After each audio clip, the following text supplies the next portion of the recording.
The conference room fell silent as my sister Amanda stood up, her perfectly manicured finger pointed directly at me across the mahogany table.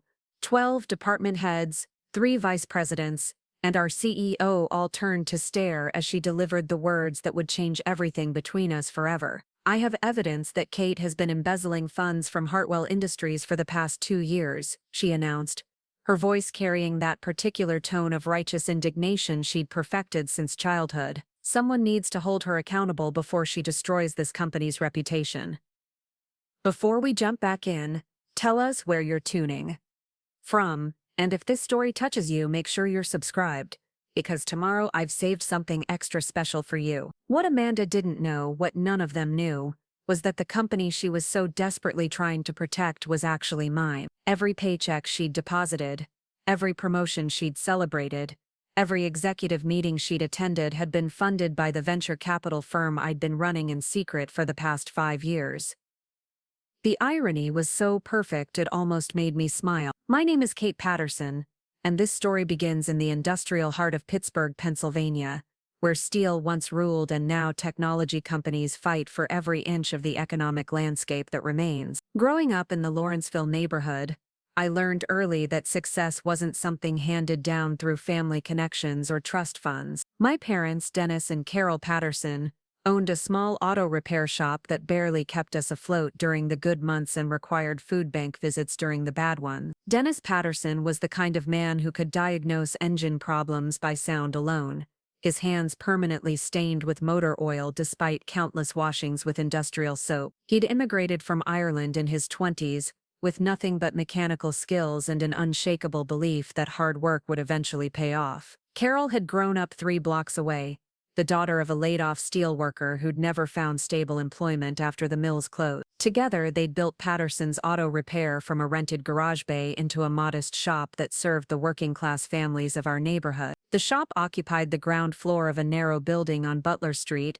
wedged between a Polish bakery and a convenience store that had changed owners 4 times during my childhood. Our apartment above the shop was small but clean, with 2 bedrooms that Amanda and I shared until I left for college. The walls were thin enough that we could hear every customer conversation, every air compressor cycle, and every frustrated oath when my father encountered a particularly stubborn bolt. Amanda, 2 years younger than me, had always possessed an innate understanding of social dynamics that seemed to skip over me entirely. Even as children, she could walk into any room and immediately identify who held power, who made decisions, and how to position herself advantageously within those hierarchies. While I spent afternoons in the shop learning to change oil and replace brake pads, Amanda was usually upstairs practicing her smile in the mirror or reading magazines about celebrity lifestyles. The differences between us became more pronounced as we entered high school. I threw myself into advanced mathematics and computer science courses, staying late in the school's computer lab to learn programming languages that weren't part of the official curriculum. My guidance counselor, Ms. Rodriguez, had recognized something in my analytical approach to problem solving and encouraged me to consider engineering programs at major universities. Amanda, meanwhile, had discovered her talent for student government and social organization, becoming class president junior year and homecoming queen senior year. Our parents viewed these different paths with a mixture of pride and bewilderment. Dennis appreciated my mechanical aptitude and logical thinking, seeing echoes of his own systematic approach to automotive diagnosis. Carol was impressed by Amanda's popularity and social success, recognizing skills she wished she'd possessed during her own difficult childhood. Neither parent had attended college, so both our academic achievements felt simultaneously wonderful and intimidating to them. The first real crack in our family dynamic appeared during my senior year of high school, when I received a full scholarship to Carnegie Mellon University's engineering program. The scholarship covered tuition,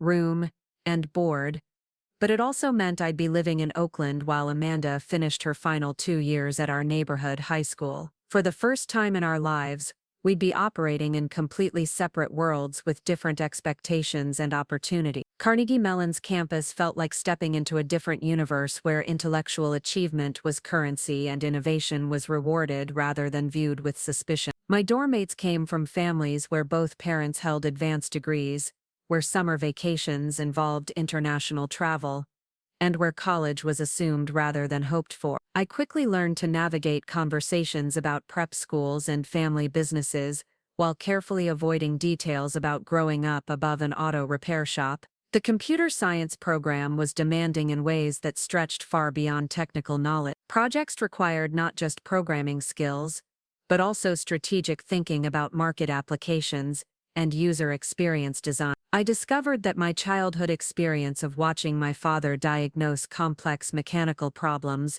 had actually prepared me well for debugging code and developing systematic approaches to software architecture. During my sophomore year, I encountered Professor David Kim, who taught a course on entrepreneurial technology development that would fundamentally change my understanding of what was possible. Professor Kim had spent 15 years in Silicon Valley before returning to academia, and his course focused on identifying market gaps that could be addressed through innovative software solutions. Unlike my other classes, which emphasized theoretical knowledge, his assignments required students to develop actual business proposals with working prototypes. My final project for Professor Kim's class addressed a problem I'd observed firsthand at my father's auto repair shop. Small businesses struggled with inventory management, customer scheduling, and financial tracking because existing software solutions were either too expensive or too complex for their needs. I developed a streamlined management system specifically designed for small service businesses, with an interface simple enough for my father to use without extensive training. The presentation went better than I'd anticipated. Professor Kim asked detailed questions about scalability, market size, and potential revenue models that I'd researched thoroughly. After class, he approached me with an opportunity that seemed too good to be true. A venture capital firm he consulted for was looking for student entrepreneurs who could develop software solutions for underserved market segments. Would I be interested in spending the summer developing my inventory management system into a commercially viable product? The opportunity meant staying in Pittsburgh for the summer instead of returning home to work at the auto shop, which created the first serious tension between Amanda and me since I'd started college. She'd been planning for us to work together at a local restaurant where she'd lined up jobs for both of us, earning money while spending time together before I returned to school. My decision to pursue the software development opportunity instead felt like a betrayal of family loyalty in favor of academic ambitions she didn't fully understand. The summer program connected me with DataStream Ventures, a mid-sized venture capital firm that specialized in identifying and funding technology startups focused on traditional industry. The firm's offices occupied 3 floors of a renovated warehouse in the Strip District, with exposed brick walls and floor-to-ceiling windows that overlooked the Allegheny River. Working there felt like glimpsing a possible future where business success came from intellectual innovation rather than physical labor. My mentor at DataStream was Robert Chen, a partner who'd built his career by recognizing software applications that could modernize industries others considered too traditional for technological disruption. Robert had grown up in a family restaurant in Philadelphia and understood the challenges small business owners faced when trying to implement new systems while maintaining daily operations. He saw potential in my inventory management software that extended far beyond auto repair shop. Under Robert's guidance, I spent the summer refining my software's functionality while learning about market analysis, competitive positioning, and funding strategies. The technical development was only part of the process. I also needed to understand how small businesses made purchasing decisions, what price points would be viable for different market segments, and how to structure customer support systems that could scale efficiently. By the end of the summer, we'd developed Service Pro, a comprehensive business management platform that could handle inventory tracking, appointment scheduling, customer communication, and basic financial reporting for service-based business. The system was intuitive enough for business owners with minimal computer experience, while powerful enough to provide meaningful operational insights. We'd also identified a target market of over 50,000 small service businesses within a 200-mile radius of Pittsburgh. The success of the summer program led to an unexpected opportunity. DataStream offered me a part-time position during my remaining 2 years at Carnegie Mellon, working on software development projects while completing my degree. The arrangement would provide valuable experience and substantial income, but it also meant maintaining a double life between my academic responsibilities and my growing involvement in the venture capital world. Returning home that fall, I found that Amanda had spent the summer working at the restaurant we'd originally planned to work at together, but she'd also been accepted into the University of Pittsburgh's business program with a partial scholarship. For the first time since childhood, we were both navigating higher education, but our experiences couldn't have been more different. Amanda was studying traditional business administration with a focus on marketing and organizational behavior, while I was splitting my time between advanced computer science courses and real-world software development projects. The differences in our academic environments became apparent during family dinners when we'd try to share details about our respective programs. Amanda's coursework focused on case studies of established corporations and proven business strategies,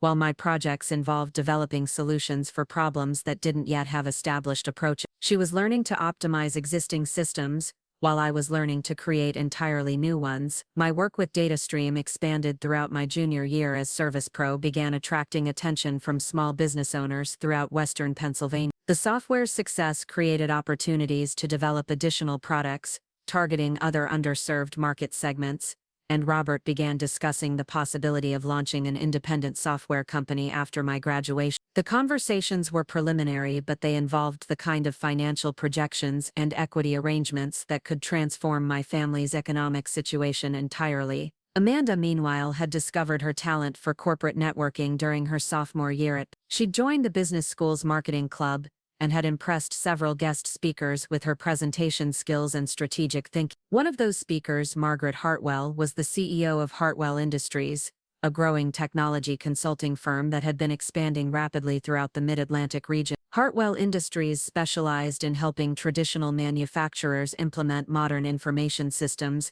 and automated processes. The company had been founded 10 years earlier by Margaret's late husband, but under her leadership it had expanded from 12 employees to over 200, with offices in Pittsburgh, Philadelphia, and Richmond. Margaret had built her reputation by understanding both the technical requirements and the cultural challenges involved in helping established companies adopt new technology. Amanda's connection with Margaret led to a summer internship at Hartwell Industries before her senior year, working in the marketing department on campaigns designed to attract new clients in the manufacturing sector. The internship was prestigious and well paid, providing Amanda with exposure to corporate strategy and client relationship management that aligned perfectly with her career ambitions. It also marked the beginning of her association with a company that would become central to both our lives. During my senior year at Carnegie Mellon, Robert and I finalized plans to launch Patterson Technologies, an independent software development company that would build on the success of Service Pro while developing new products for other market segments. The company would be funded through a combination of DataStream investment and revenue from existing Service Pro contracts,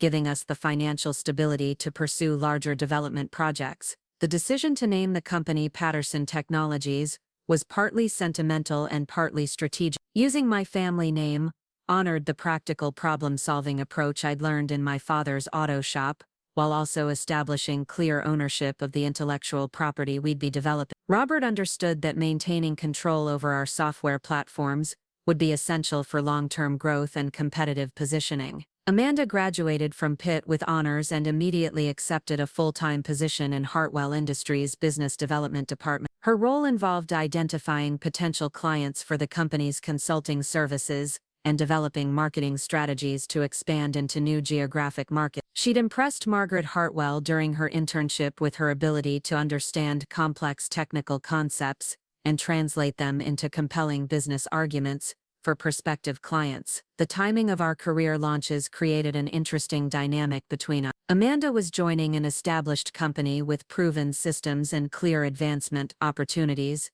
while I was launching a startup with significant potential but inherent uncertainty. Our parents viewed both paths with pride tempered by concern about the risks involved in leaving traditional employment for corporate or entrepreneurial ventures they didn't fully understand. Patterson Technologies officially launched 6 months after my graduation, operating from a small office space in the same Strip District building where DataStream had their headquarters. Our initial client base consisted primarily of service businesses that had been using Service Pro during its development phase, but we quickly began attracting attention from larger organizations that needed custom software solutions for specialized applications. The early success of Patterson Technologies exceeded even Robert's optimistic projection.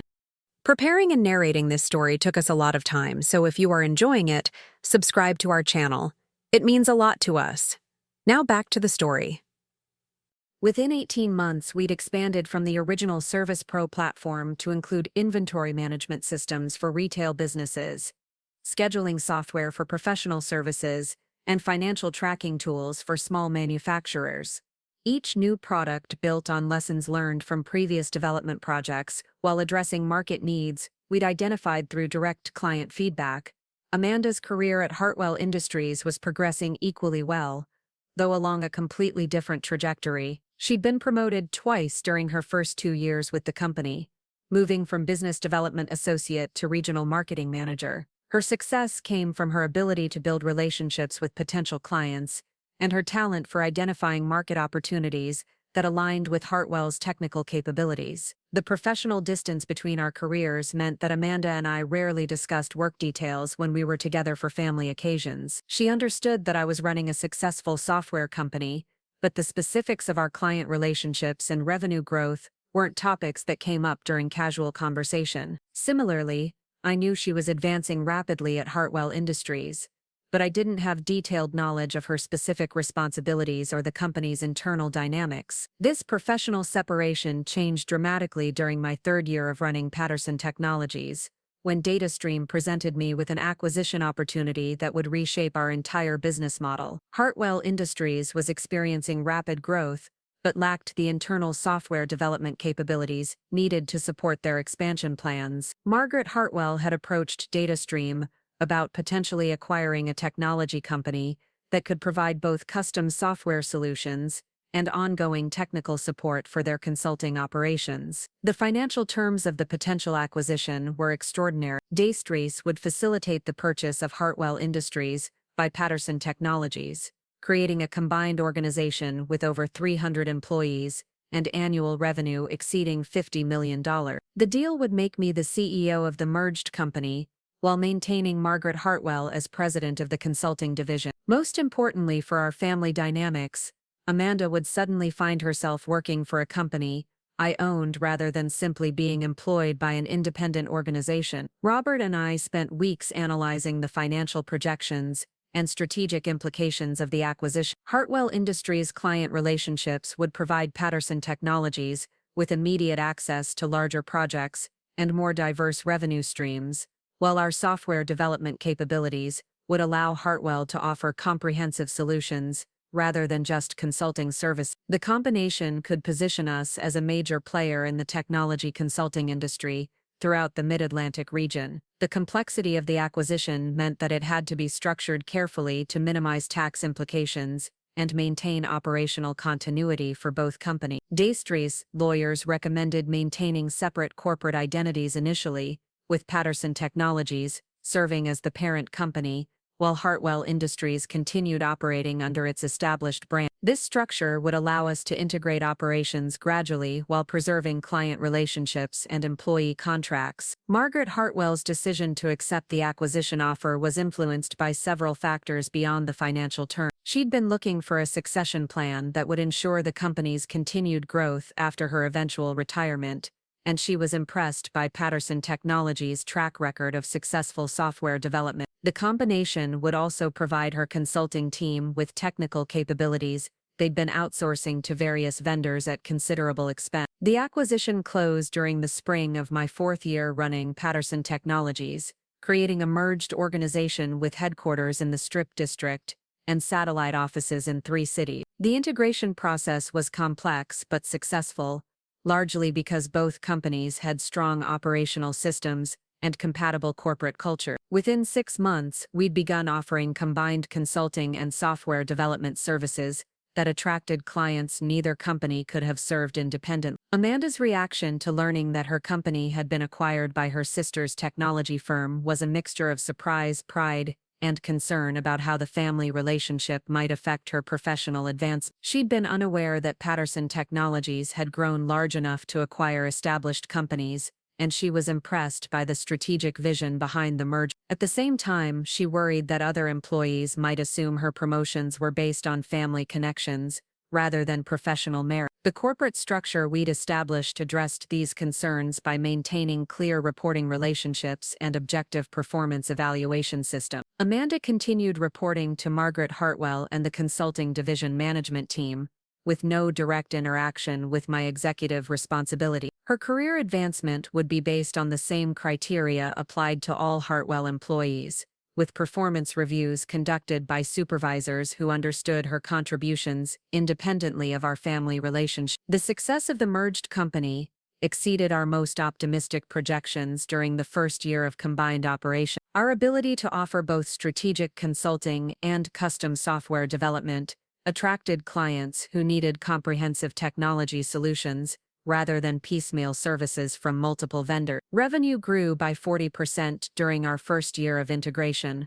with profit margins improving as we eliminated duplicate administrative functions and vendor relationships. Amanda thrived in the expanded company environment, earning promotion to Director of Client Relations and taking responsibility for managing relationships with our largest consulting contract. Her ability to understand both the technical capabilities we could provide and the business challenges our clients faced made her valuable in ways that extended far beyond traditional marketing responsibilities. She was becoming a key player in our business development strategy. The professional success of both our careers meant that family gatherings became opportunities to celebrate achievements rather than worry about financial security. Dennis and Carol Patterson could finally see the practical results of the education investments they'd supported, despite their own limited understanding of technology career. The auto repair shop was still operating successfully, but it was no longer the family's primary source of economic stability. This period of professional growth and family harmony was about to be disrupted by a series of events that would test every relationship and assumption we'd built over the previous 5 years. The success that Amanda and I had achieved in our respective careers was about to become the source of the most serious conflict our family had ever experienced, and the resolution would require confronting truths about trust, loyalty, and the real meaning of family support that none of us were prepared to face. The first signs of trouble appeared during what should have been our most successful quarter. Amanda had been working late in her office at Hartwell Industries, developing a presentation for a major pharmaceutical client that could potentially bring in $8 million in consulting revenue over 3 years. The project represented exactly the kind of high-value, long-term engagement that had made the company attractive to Patterson Technologies in the first place, and Amanda's role in securing the contract would likely result in another promotion within the consulting division. I was reviewing quarterly financial reports in my Strip District office when my phone buzzed with a text from Amanda that immediately caught my attention. The message was brief, but loaded with implications that made my stomach clench with concern. "Kate, we need to talk about something serious. Can you meet me tonight? It's about work stuff that affects our whole family." The phrasing was unusual for Amanda, who typically kept strict boundaries between her professional responsibilities and our personal relations. She'd made a point of avoiding any appearance of seeking career advice or special treatment based on our family connection, and she'd been successful in building her reputation at Hartwell Industries entirely through her own merit and performance. For her to initiate a conversation that explicitly connected work issues with family concerns suggested something significant had developed. We met at Primanti Brothers in the Strip District, a legendary Pittsburgh institution known for their enormous sandwiches and their role as neutral territory for conversations that required privacy without formality. The restaurant's noisy atmosphere and constant turnover of customers provided perfect cover for discussions that couldn't happen in professional settings or family gatherings where other people might overhear sensitive detail. Amanda arrived looking uncharacteristically anxious, her usual composed demeanor replaced by the kind of nervous energy I remembered from our childhood, when she'd been caught in situations that required careful explanation. She ordered coffee instead of food, and spent several minutes arranging sugar packets before finally making eye contact and beginning the conversation that would change everything between us. "Kate, I think someone at Hartwell Industries is embezzling money from the company," she said, her voice barely audible above the restaurant's background noise. "I've been noticing irregularities in our financial reporting for months, and I finally decided to do some investigation on my own. What I found is really disturbing, and I think it goes all the way to the top of the organization. The accusation hit me like a physical blow, not because I was surprised by the possibility of financial misconduct, but because I realized immediately that Amanda's investigation was likely to uncover the corporate structure that connected Hartwell Industries to Patterson Technology. The acquisition had been handled through complex financial instruments and holding companies that would appear suspicious to anyone who didn't understand the legitimate business reasons behind the arrangement. Amanda continued her explanation while I tried to process the implications of what she was telling me. The consulting division has been reporting revenue numbers that don't match the actual payments we're receiving from clients. There are discrepancies in our expense reports,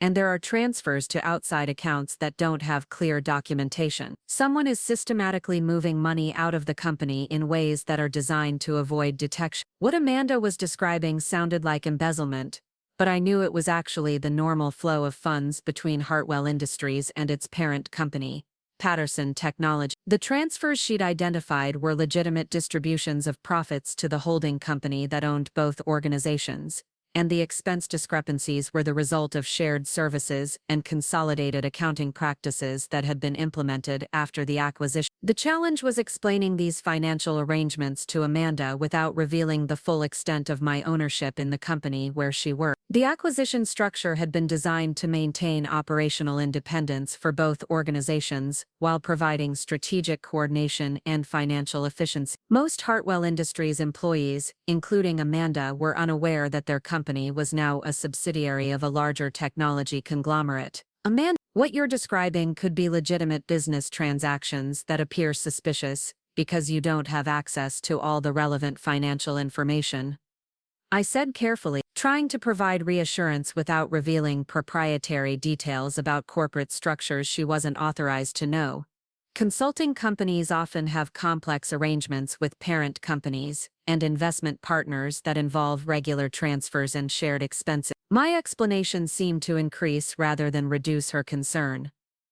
Amanda's marketing background had given her enough understanding of corporate finance to recognize that legitimate business transactions should have clear documentation and obvious business purpose. The financial arrangements she'd discovered at Hartwell Industries appeared to violate both those principles, which strengthened her conviction that something illegal was happening. Kate, I've worked in business development for 3 years, and I've never seen financial transfers that look like what I'm seeing at Hartwell, she insisted, her voice carrying the kind of absolute certainty that had characterized her decision-making since childhood. These aren't normal business transactions, they're systematic theft, and they're going to destroy the company if someone doesn't stop them soon. The conversation continued for over 2 hours, with Amanda providing increasingly detailed descriptions of the financial irregularities she'd discovered, and me offering increasingly vague explanations about potential legitimate reasons for complex corporate accounting practice. Neither of us was being entirely honest about our knowledge and motivations, creating a dynamic that was simultaneously frustrating and dangerous for both our personal relationship and our professional interest. Amanda's investigation had been more thorough than I'd initially realized. She'd been documenting financial discrepancies for 6 months, building a comprehensive file that included bank transfer records, expense report inconsistencies, and revenue reporting variations that painted a convincing picture of systematic embezzlement. Her evidence was detailed enough to trigger a serious internal investigation if she presented it to Hartwell's management team, and it was comprehensive enough to attract attention from regulatory authorities if she decided to report her concerns to external agencies. The irony of the situation was almost unbearable. Amanda was convinced she was protecting Hartwell Industries from financial fraud, when in reality she was threatening to expose legitimate business arrangements that could damage both companies if they were misunderstood by investigators who didn't have complete information about the acquisition structure. Her investigation was motivated by loyalty to her employer and concern for the company's future, but it could potentially destroy the very organization she was trying to protect. More troubling was the realization that Amanda's suspicions were focused increasingly on Margaret Hartwell herself. The transfers Amanda had identified were authorized by the CEO as part of her ongoing responsibilities to the parent company, but without knowledge of the ownership structure, Those authorizations appeared to be evidence of executive misconduct. Amanda was building a case against a woman who was actually managing legitimate business operations, according to contractual obligations she couldn't discuss publicly. As we left the restaurant that night, Amanda made a decision that crystallized my worst fears about where her investigation was heading. "Kate, I'm going to take this information to the board of directors next week. Margaret Hartwell has been stealing from her own company, and someone needs to hold her accountable before she bankrupts all of us. I can't stand by and watch her destroy something that so many people depend on for their livelihood." The following week passed in a blur of emergency meetings between Robert Chen, Margaret Hartwell, and me, as we tried to develop a strategy for handling Amanda's accusations without exposing confidential information about the corporate structure or damaging relationships with Hartwell's existing clients. The situation was complicated by the fact that Amanda was technically correct about the financial irregularities she'd identified, even though her interpretation of their significance was completely wrong. Margaret Hartwell was particularly concerned about the potential impact on employee morale and client relationships if Amanda's accusations became public knowledge. Hartwell Industries had built its reputation on financial stability and ethical business practices, and even unfounded allegations of embezzlement could damage the company's credibility with clients who depended on long-term consulting relationships. The consulting industry was built on trust, and any suggestion of financial impropriety could be devastating for future business development. Robert Chen's primary concern was protecting Patterson Technologies from regulatory scrutiny that could arise if Amanda's accusations triggered investigations by banking authorities or corporate oversight agencies. The acquisition had been structured in compliance with all applicable regulations, but complex financial arrangements often attracted attention from investigators who were looking for signs of money laundering or tax evasion. Even a preliminary investigation could disrupt business operations and create legal expenses that would be difficult to justify to our investors. The board meeting where Amanda planned to present her evidence was scheduled for the following Thursday, giving us less than a week to develop a response strategy that would address her concerns without revealing information that could compromise our competitive position or violate confidentiality agreements with clients and investors. The challenge was finding a way to demonstrate that the financial arrangements were legitimate without providing details that could be used by competitors or create problems with regulatory authorities. Margaret suggested that we arrange for Amanda to meet with the company's external auditing firm, which could review her evidence and provide professional assessment of whether the financial arrangements she'd identified actually constituted grounds for concern. The auditors were already familiar with the corporate structure and could explain the business reasons behind the transactions without revealing proprietary information about strategic planning or client relationship. This approach had the advantage of addressing Amanda's concerns through official channels while maintaining confidentiality about sensitive business information. If the auditors confirmed that the financial arrangements were legitimate, Amanda would be more likely to accept that explanation than if it came from company management who might have personal interests in covering up misconduct. The auditing firm's independent status would provide credibility that internal explanations couldn't match. However, the auditing approach also carried significant risks. If Amanda remained convinced that embezzlement was occurring despite professional assurance to the contrary, she might conclude that the auditing firm was either incompetent or complicit in the alleged fraud. That conclusion could lead her to escalate her accusations to external authorities who might not have the same understanding of complex corporate structures that characterized modern technology businesses. The week leading up to the board meeting was one of the most stressful periods of my professional career. Every day brought new complications as Amanda continued her investigation and uncovered additional financial details that strengthened her conviction that major fraud was occurring at Hartwell Industries. She was working with the dedication and analytical skills that had made her successful in business development, but she was applying those talents to a problem that didn't actually exist in the form she imagined. Meanwhile, I was struggling with the ethical implications of allowing my sister to continue building a case based on incomplete information, when I had the knowledge needed to resolve her concerns immediately. The corporate structure that connected Patterson Technologies to Hartwell Industries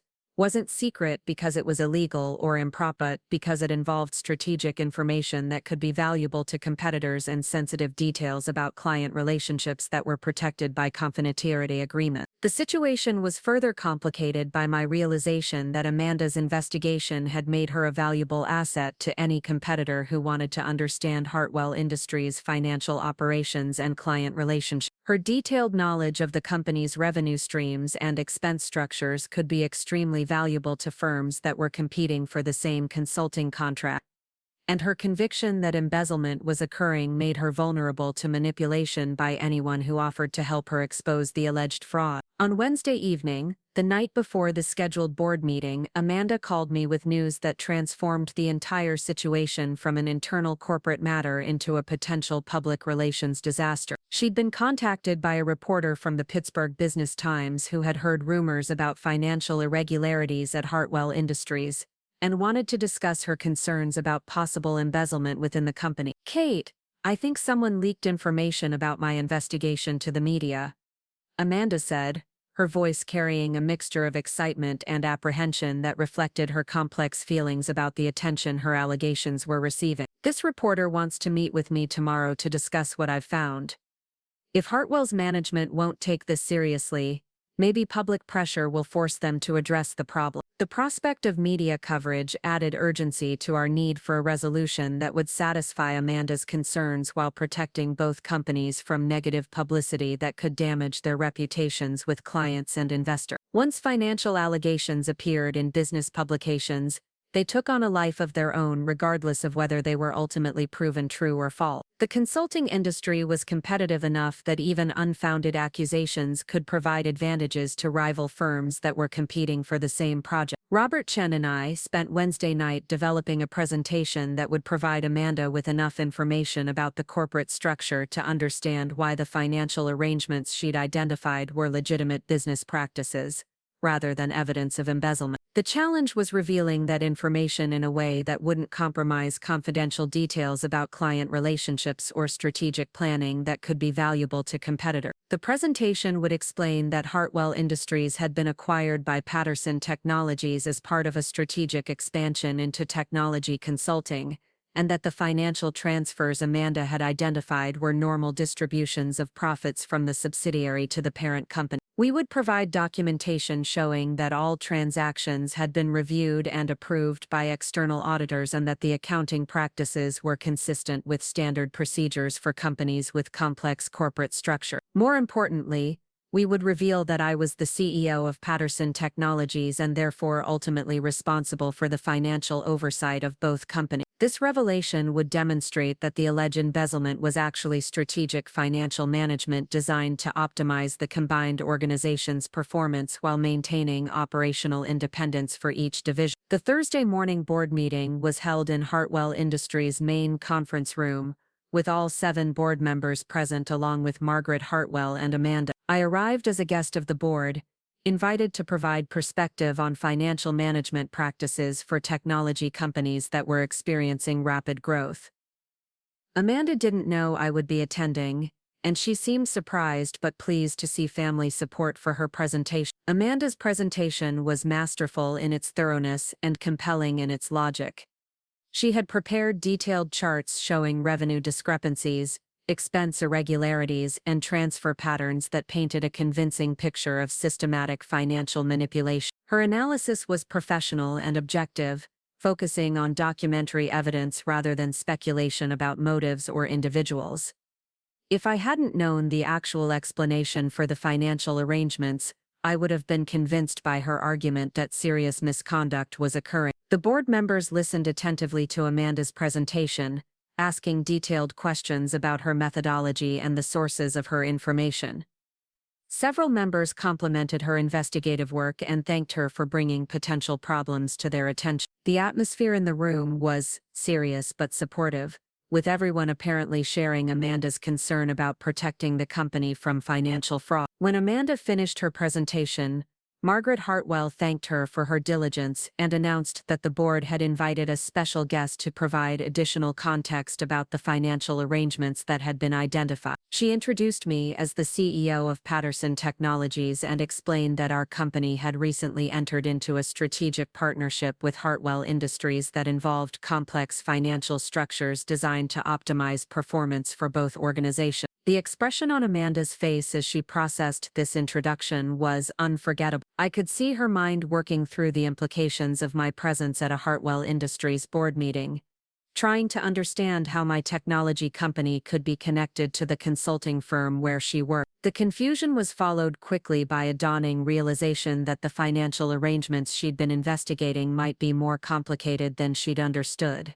My presentation to the board was brief but comprehensive. I explained that Patterson Technologies had acquired Hartwell Industries 18 months earlier as part of our expansion into technology consulting services. The acquisition had been structured to maintain operational independence for both companies, while providing strategic coordination and financial efficiency through shared services and consolidated accounting. The financial transfers that Amanda had identified were legitimate distributions of profits from Hartwell Industries to Patterson Technologies as specified in the acquisition agreement and approved by both companies' boards of directors. The expense discrepancies were the result of shared administrative functions and joint marketing initiatives that had been implemented to reduce costs and improve service delivery for clients of both organizations. Most importantly, I explained that all financial arrangements between the companies had been reviewed and approved by external auditors who specialized in complex corporate structure. The accounting practices were not only legitimate but actually represented industry best practices for companies that were managing rapid growth while maintaining operational flexibility.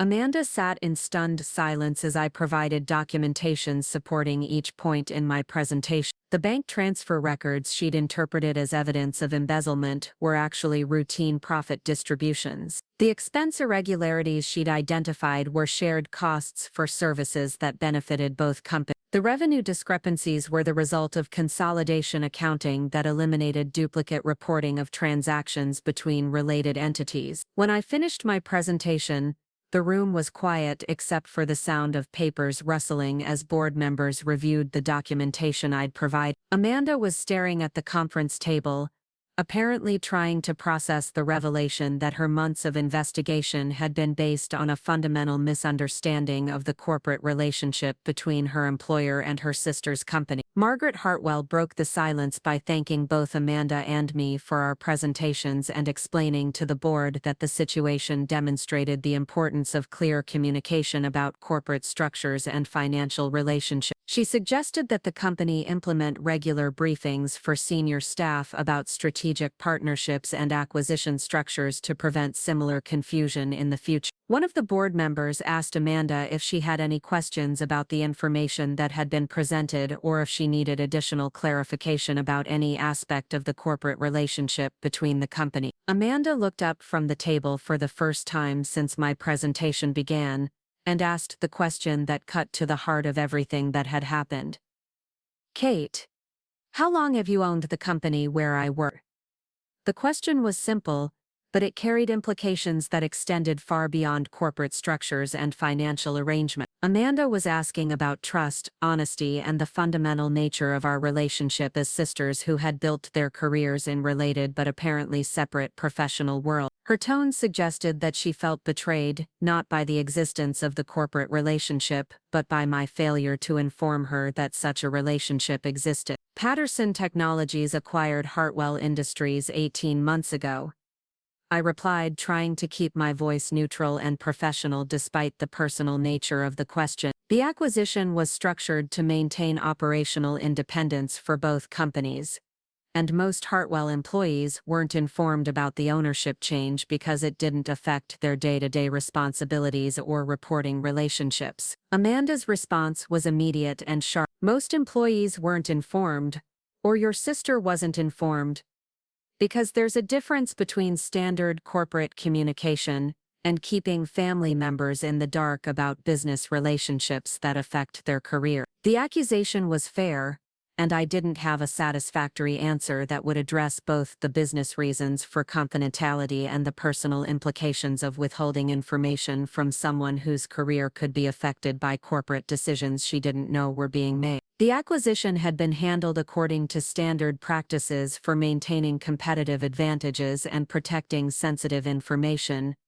but those practices hadn't accounted for the complexity of family relationships within the corporate structure. Margaret Hartwell attempted to diffuse the tension by explaining that the confidentiality around the acquisition had been motivated by legitimate business concerns rather than any intention to deceive employees about their company's ownership. The consulting industry was competitive enough that information about strategic partnerships and acquisition structures could be valuable to rivals who were competing for the same clients and projects. However, Amanda's concern wasn't primarily about business strategy or competitive advantage. She was focused on the personal implications of discovering that her career advancement and financial security had been dependent on a family member's business decisions without her knowledge. The success she'd achieved at Hartwell Industries now felt compromised by the possibility that her promotions and opportunities had been influenced by her relationship to the company's ultimate owner. Amanda, your career advancement at Hartwell Industries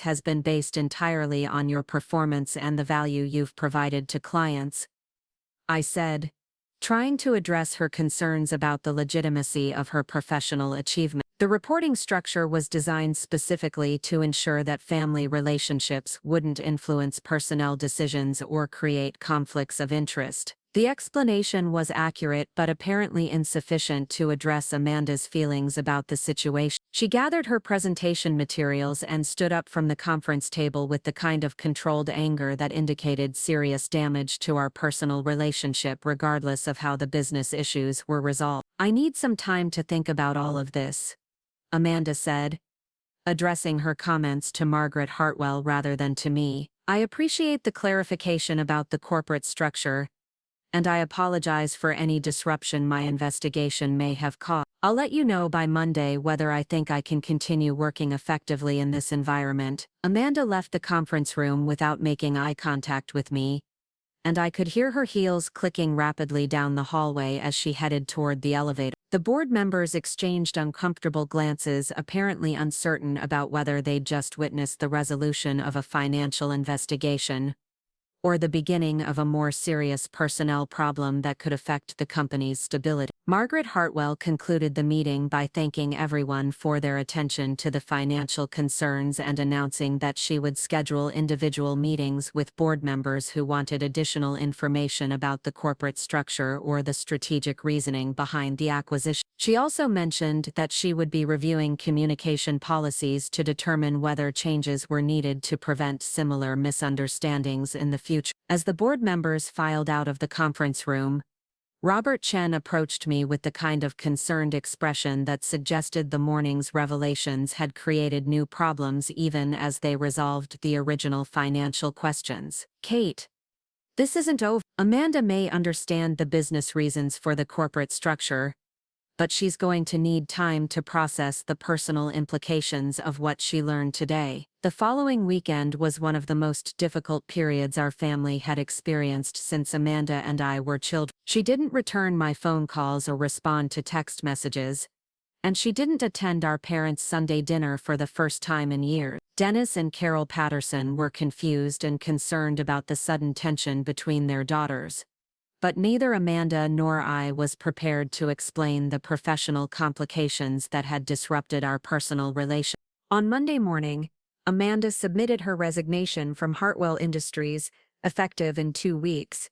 Her resignation letter was professionally written and diplomatically phrased, citing personal reasons and career goals that required pursuing opportunities outside the consulting industry. She didn't mention the corporate structure revelations or her investigation into financial irregularities, and she thanked Margaret Hartwell for the mentorship and growth opportunities she'd received during her 3 years with the company. Margaret forwarded Amanda's resignation letter to me along with a request for guidance about how to handle the transition of her responsibilities to other team members. Amanda had been managing several major client relationships that would require careful attention during the handover process, and her departure would create staffing challenges for projects that were scheduled to continue for several more months. More concerning was Margaret's assessment that Amanda's resignation could prompt questions from other employees about the stability of the company and the reasons behind the sudden departure of one of their most successful business development managers. The consulting industry was small enough that personnel changes at major firms often became topics of speculation throughout the professional community,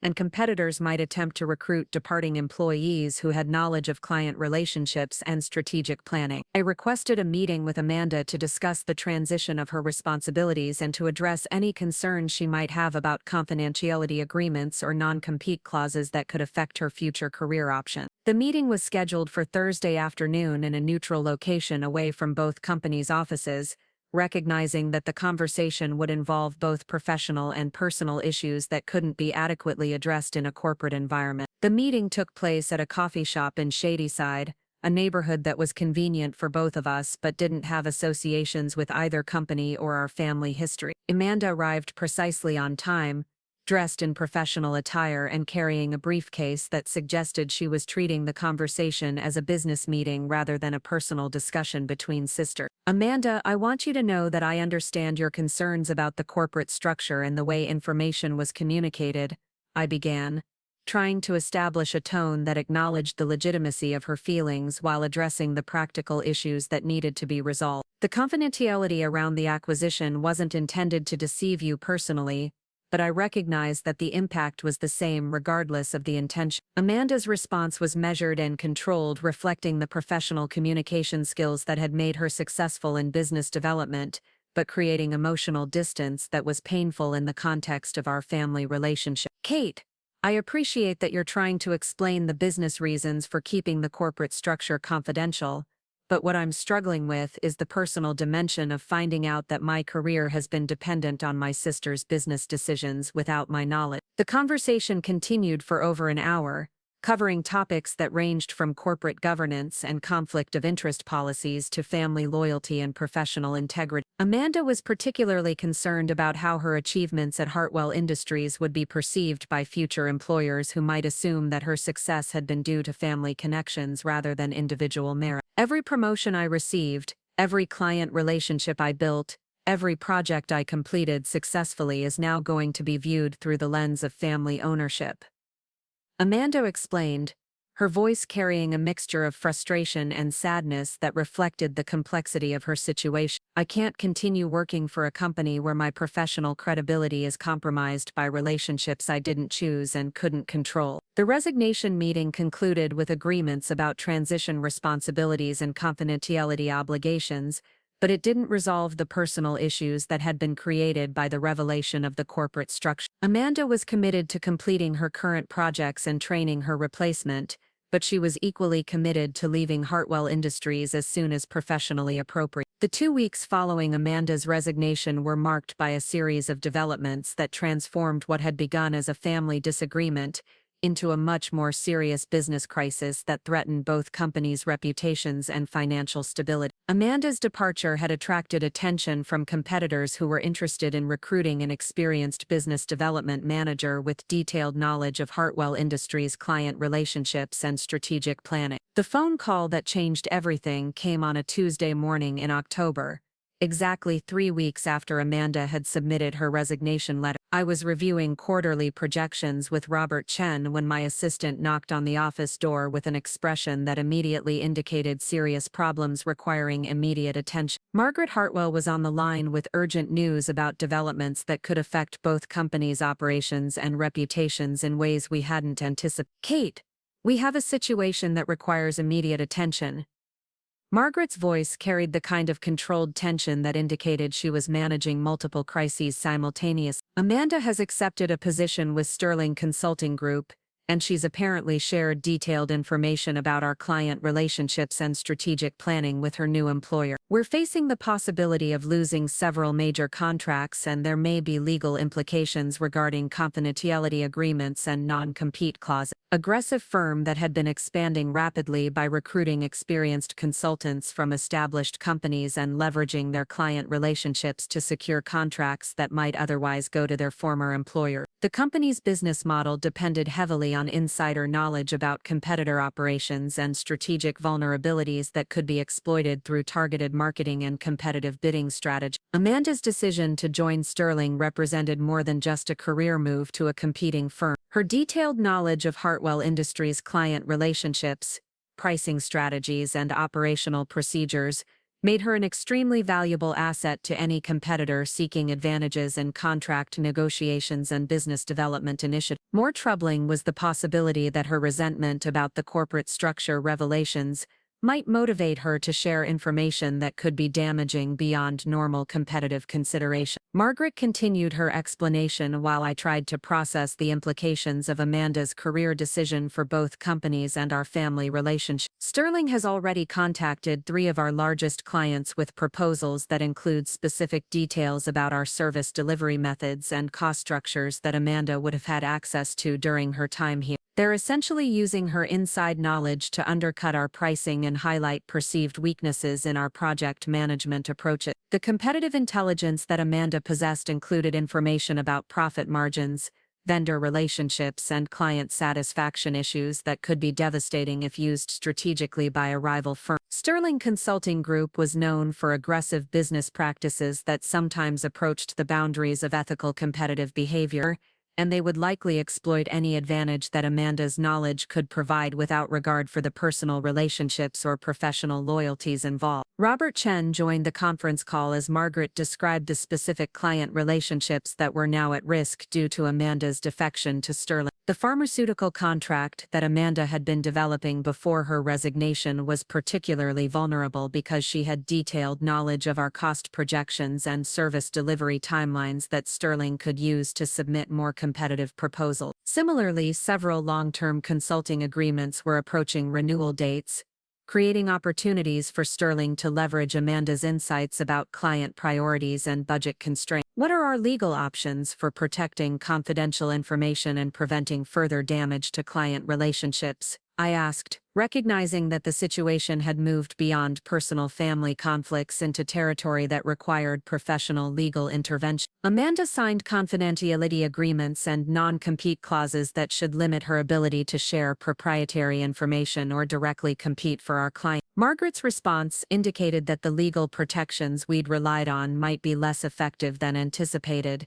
particularly given the complex corporate structure that connected Patterson Technologies to Hartwell Industries. Our legal team is reviewing the enforceability of Amanda's agreements, but there are complications related to the acquisition that might affect our ability to pursue injunctive relief or monetary damage. Sterling's lawyers are apparently arguing that the corporate structure changes created ambiguities in the contractual obligations that limit our enforcement options. The legal complexities arose from the fact that Amanda's original employment agreements had been with Hartwell Industries as an independent company, but her actual employer during the final 18 months of her tenure had been Patterson Technologies as the parent organization. The acquisition documents had included provisions for transferring employee contracts and maintaining existing terms of employment, but the enforceability of specific clauses like non-compete restrictions might be affected by changes in corporate ownership and management structure. More immediately concerning was the possibility that Amanda's knowledge of the acquisition itself could be valuable to Sterling Consulting Group in ways that extended beyond normal competitive intelligence. The corporate structure information could help Sterling understand Hartwell Industries' strategic planning and financial resources in ways that would provide advantages in competitive bidding and business development initiatives that could last for years rather than just affecting immediate contract negotiation. The conversation with Margaret continued for over an hour as we developed preliminary strategies for protecting existing client relationships, while minimizing the damage that Amanda's defection might cause to both companies' reputations and competitive position. The immediate priority was communicating with vulnerable clients to reinforce our value propositions and address any concerns they might have about service continuity or competitive alternatives that Sterling might be proposing. However, the broader challenge was managing the personal and professional relationships that had been damaged by the revelation of the corporate structure and Amanda's subsequent resignation. The situation had created a case study in how family businesses needed to balance loyalty obligations with competitive necessities, and how complex corporate structures could create unintended consequences for personal relationships even when they were designed to optimize business performance. Over the following week, Sterling Consulting Group's competitive offensive became increasingly aggressive and sophisticated. They were clearly leveraging Amanda's detailed knowledge of Hartwell Industries operations to develop proposals that addressed specific client concerns and highlighted perceived weaknesses in our service delivery approaches. More troubling was evidence that they were using confidential information about our cost structures and profit margins to submit bids that were strategically designed to be just competitive enough to win contracts while maximizing their own profitability. The pharmaceutical client that Amanda had been cultivating before her resignation was the first major loss. Sterling's proposal included specific references to concerns that the client had expressed privately during conversations with Amanda about timeline flexibility and budget constraints that weren't part of the formal request for proposals process. Their bid was structured to address those concerns directly while positioning Hartwell Industries' approach as inflexible and potentially more expensive over the long term. Robert Chen and I met with our legal team to explore options for stopping Sterling's use of confidential information through injunctive relief or other legal remedies that might be available under Amanda's employment agreements and confidentiality obligations. However, the attorneys identified several challenges that would make legal action complicated and potentially counterproductive for both companies' long-term interests. The primary challenge was proving that Sterling was actually using confidential information rather than developing competitive strategies based on publicly available information and industry expertise that any experienced consulting firm might possess. Amanda's knowledge of client relationships and project details was extensive, but distinguishing between legitimate competitive intelligence and misuse of proprietary information would require detailed documentation and testimony that might be difficult to obtain. Additionally, legal action against Amanda personally would create publicity that could be damaging to both companies' reputations and might prompt other employees to question the stability and loyalty culture of our organization. The consulting industry was small enough that personnel conflicts and legal disputes between former employees and their previous employers often became topics of professional gossip that could affect recruitment and client relationships for years.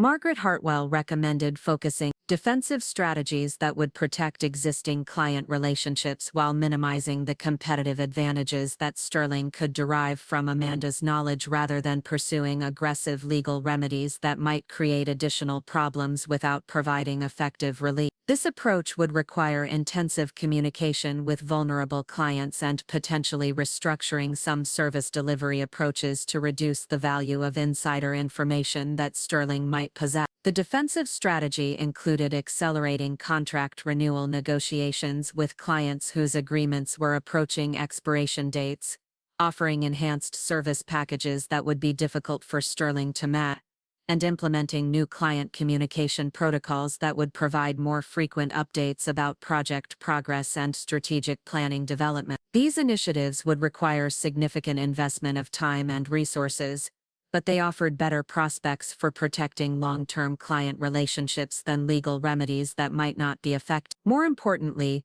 the defensive approach would allow us to focus on business development and competitive positioning rather than getting distracted by legal conflicts that could consume management attention and financial resources without providing clear benefit. The consulting industry was competitive enough that companies needed to dedicate their energy to client service and business growth rather than internal disputes that didn't directly contribute to operational success. However, the situation with Amanda was about to become significantly more complicated due to developments that none of us had anticipated when we were planning our response to her defection to Sterling Consulting Group. Her knowledge of the corporate structure and acquisition details was apparently more valuable to her new employer than we had realized, and she was beginning to use that information in ways that threatened the strategic foundations of both companies rather than just affecting individual client relationships. The first indication of escalating problems came during a meeting with our largest client,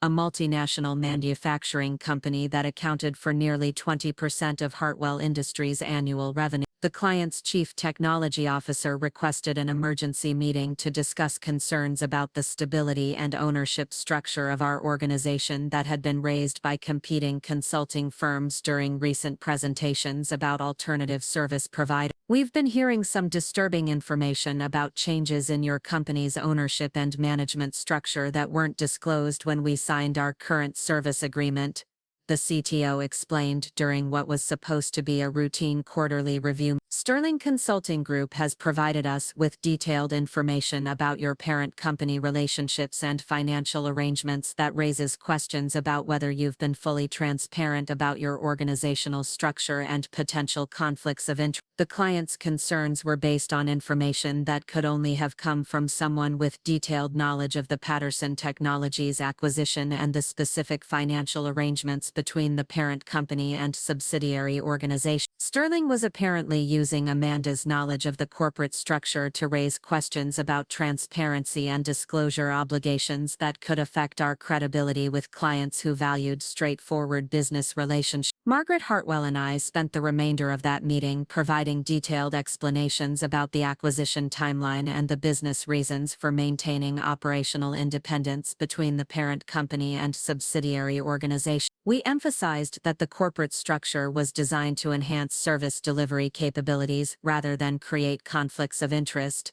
and we provided documentation showing that all financial arrangements were transparent and consistent with industry best practice. However, the client's questions indicated that Sterling's competitive strategy was more sophisticated than we had initially realized. They weren't just using Amanda's knowledge to undercut our pricing or highlight operational weaknesses.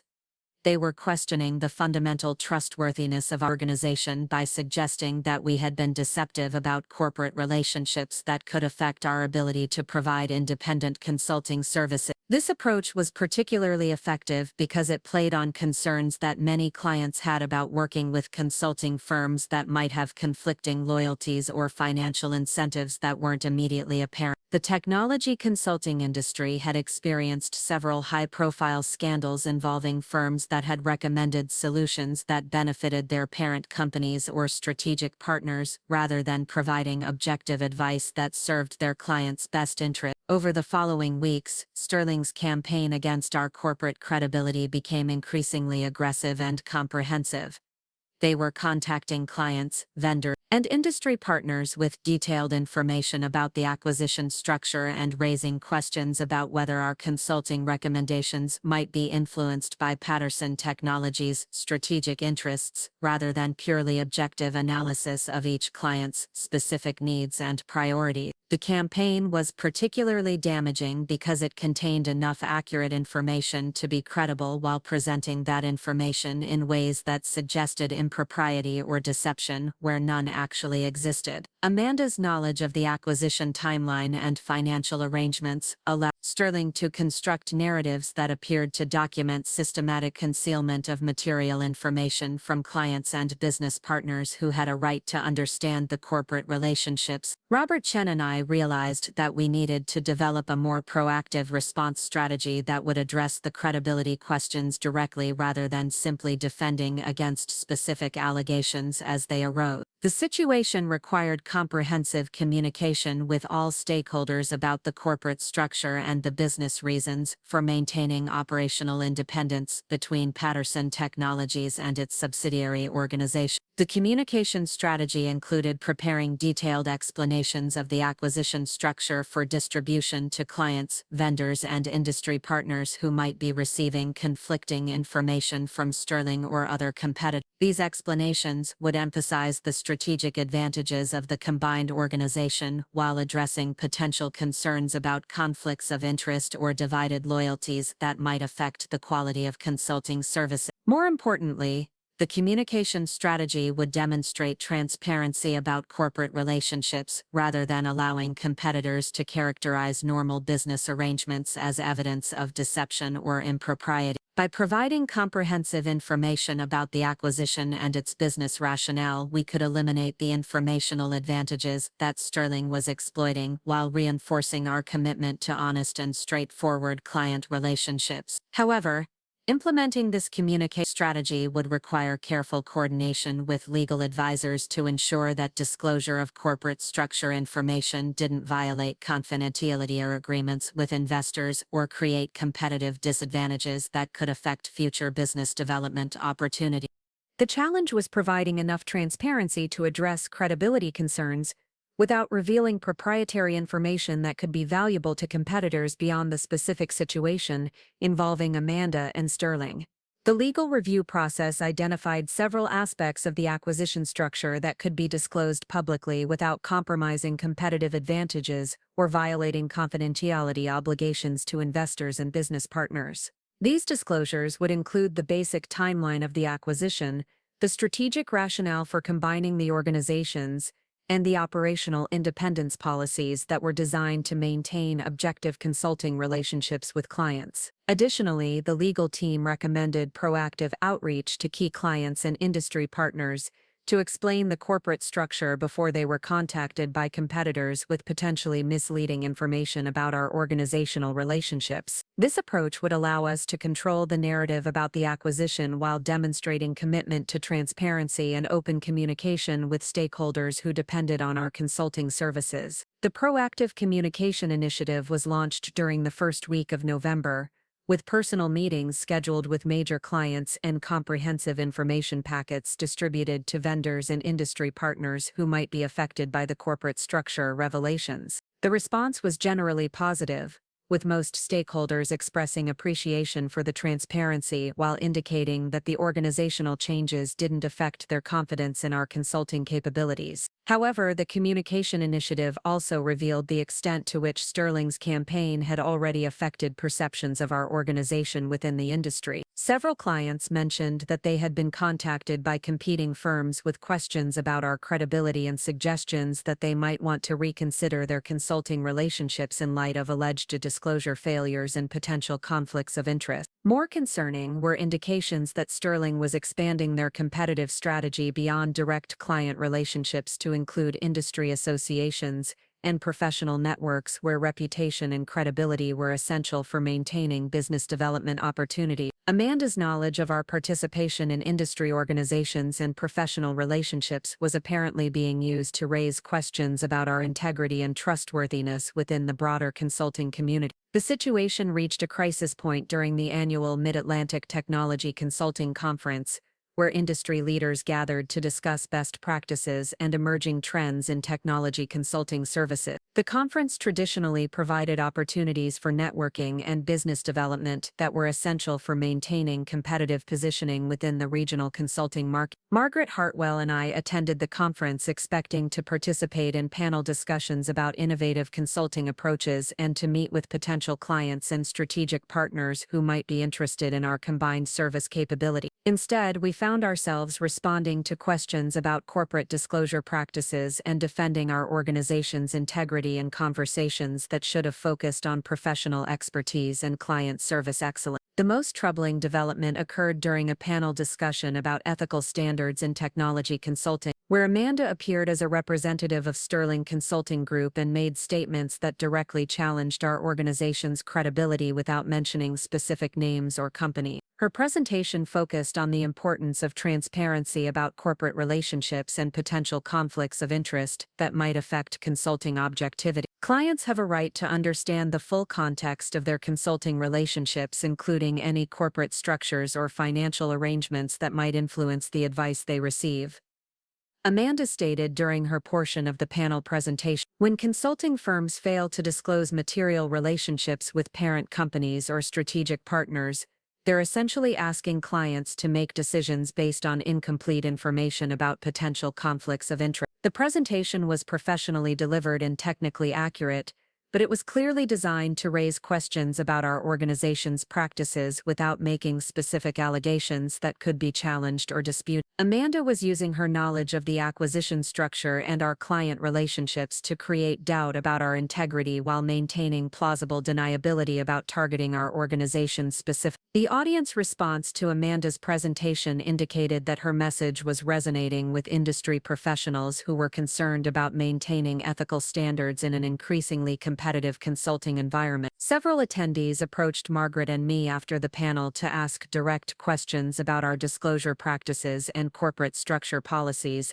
that suggested Sterling's campaign was having the intended effect on our industry reputation. That evening, Robert Chen and I met in my hotel room to develop a response strategy that would address the credibility questions directly while avoiding public confrontation that could escalate the situation into a more damaging industry controversy. The conference provided an opportunity to communicate with key industry leaders and potential clients about our corporate structure and ethical standards, but it also created risks of further publicity that could benefit Sterling regardless of the substantive merits of their allegation. Kate, we need to consider the possibility that this situation isn't going to be resolved through defensive strategies or public communication initiatives, Robert said, his voice carrying the kind of serious concern that indicated he was thinking about fundamental changes to our business approach. Sterling is using Amanda's knowledge systematically to undermine our credibility and competitive position.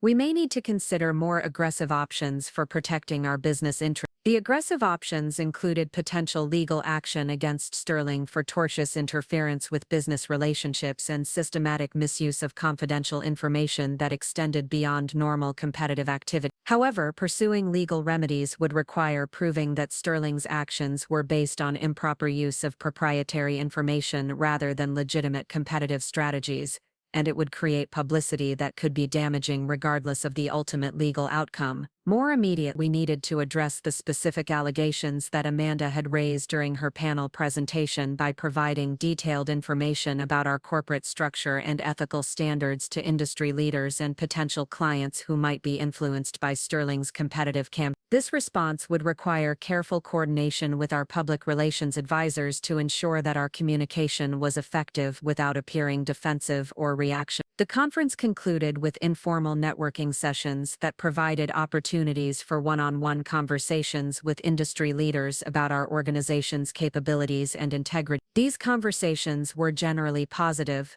but they also revealed the extent to which questions about our corporate structure and disclosure practices had become topics of professional discussion throughout the regional consulting community. Margaret Hartwell was particularly effective in these networking conversations, using her long-standing relationships within the industry to provide context about the acquisition and its business rationale while addressing concerns about potential conflicts of interest or divided loyalty. Her credibility as a respected industry leader was essential for maintaining confidence in our organization's commitment to ethical consulting practice. However, the networking sessions also indicated that Sterling's competitive strategy was beginning to affect our ability to develop new business relationships and maintain existing client partnerships. Several potential clients mentioned that they were postponing consulting decisions until they could better understand the industry situation and the implications of corporate structure changes for consulting objectivity and service quality. The flight back to Pittsburgh provided time for Robert and me to analyze the conference results and develop strategies for addressing the ongoing competitive challenges that Sterling's campaign was creating for both companies. The situation had evolved beyond normal business competition into territory that required comprehensive legal and public relations responses designed to protect our long-term competitive position and industry reputation. Robert, I think we need to accept that this situation isn't going to be resolved without direct confrontation,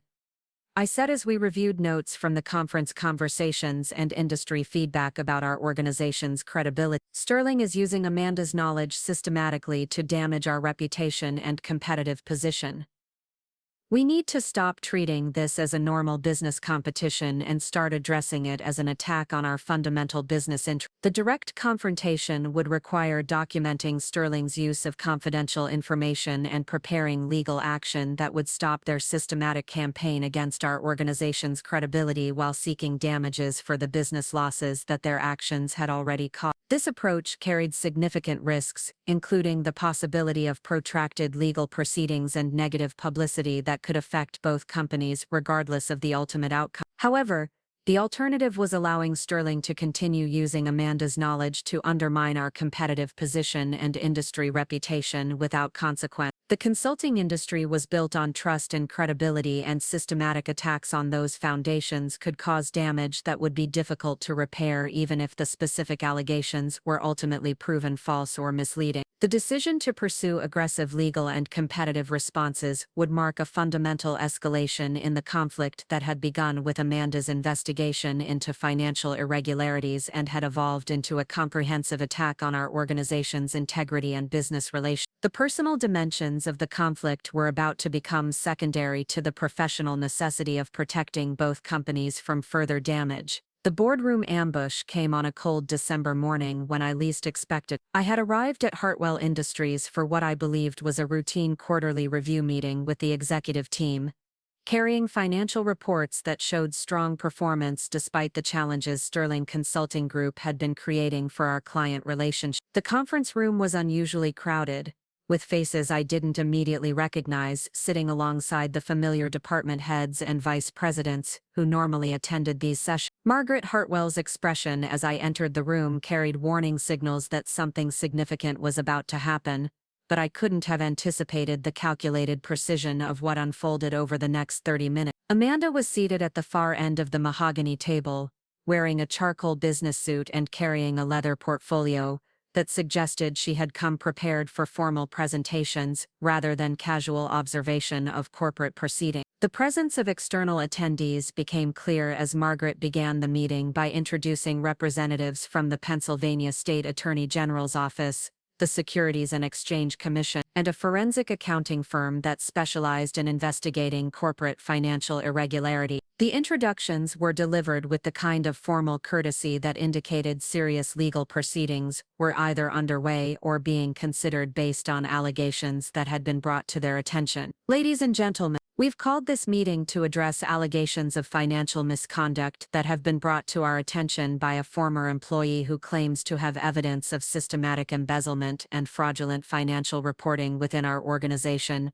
Margaret announced, her voice carrying the controlled tension of someone managing a crisis that could determine the future of her company.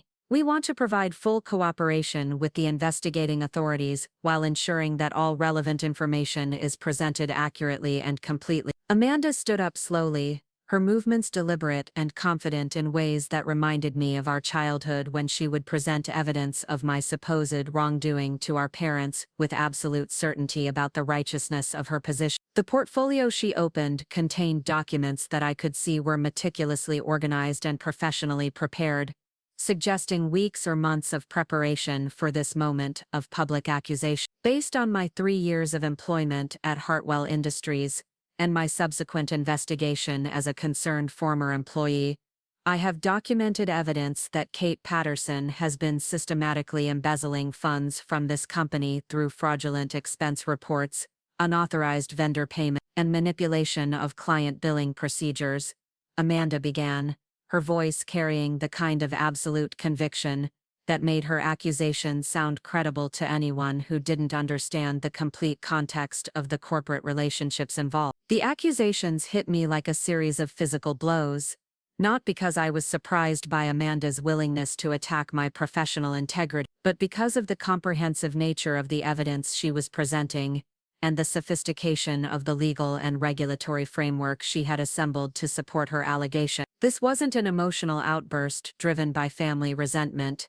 It was a calculated assault designed to destroy my business reputation and potentially result in criminal charges. Amanda continued her presentation by distributing copies of financial documents that appeared to show irregularities, expense reporting, and vendor payments that could be interpreted as evidence of embezzlement if viewed without knowledge of the corporate structure that legitimized those transactions. The documents were authentic and the financial patterns they revealed were real, but her interpretation of their significance was fundamentally wrong in ways that would require detailed explanation of confidential business relationships to refute effectively. The evidence shows a pattern of financial manipulation that spans over 2 years and involves hundreds of thousands of dollars in unauthorized transfers and fraudulent billing practices. Amanda stated, pointing to specific line items in the financial reports that supported her allegation. Kate Patterson has been using her position within the organization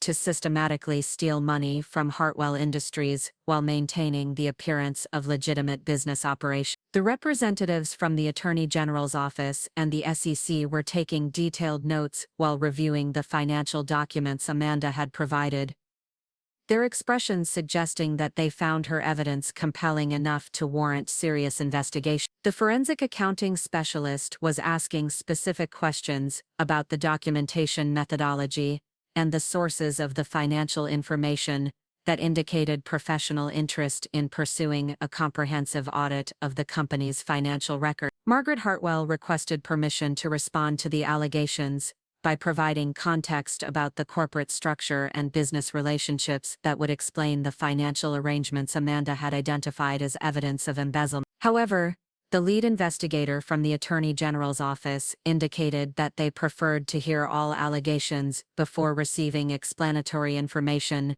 that might influence their assessment of the evidence being presented. Amanda's presentation continued for another 15 minutes, during which she provided increasingly detailed analysis of financial transactions that she characterized as systematic theft disguised as legitimate business operation. Her knowledge of the company's financial systems and client relationships allowed her to construct a narrative that was both technically accurate and fundamentally misleading, creating the appearance of criminal activity where none actually existed. The most damaging aspect of Amanda's presentation was her characterization of the relationship between Hartwell Industries and Patterson Technologies as a vehicle for financial fraud rather than a legitimate corporate acquisition designed to enhance service capabilities and operational efficiency. She presented the profit distributions and shared expenses that were normal consequences of the parent-subsidiary relationship as evidence of unauthorized fund transfers and systematic embezzlement. The financial arrangements between Hartwell Industries and Patterson Technologies show clear evidence of money laundering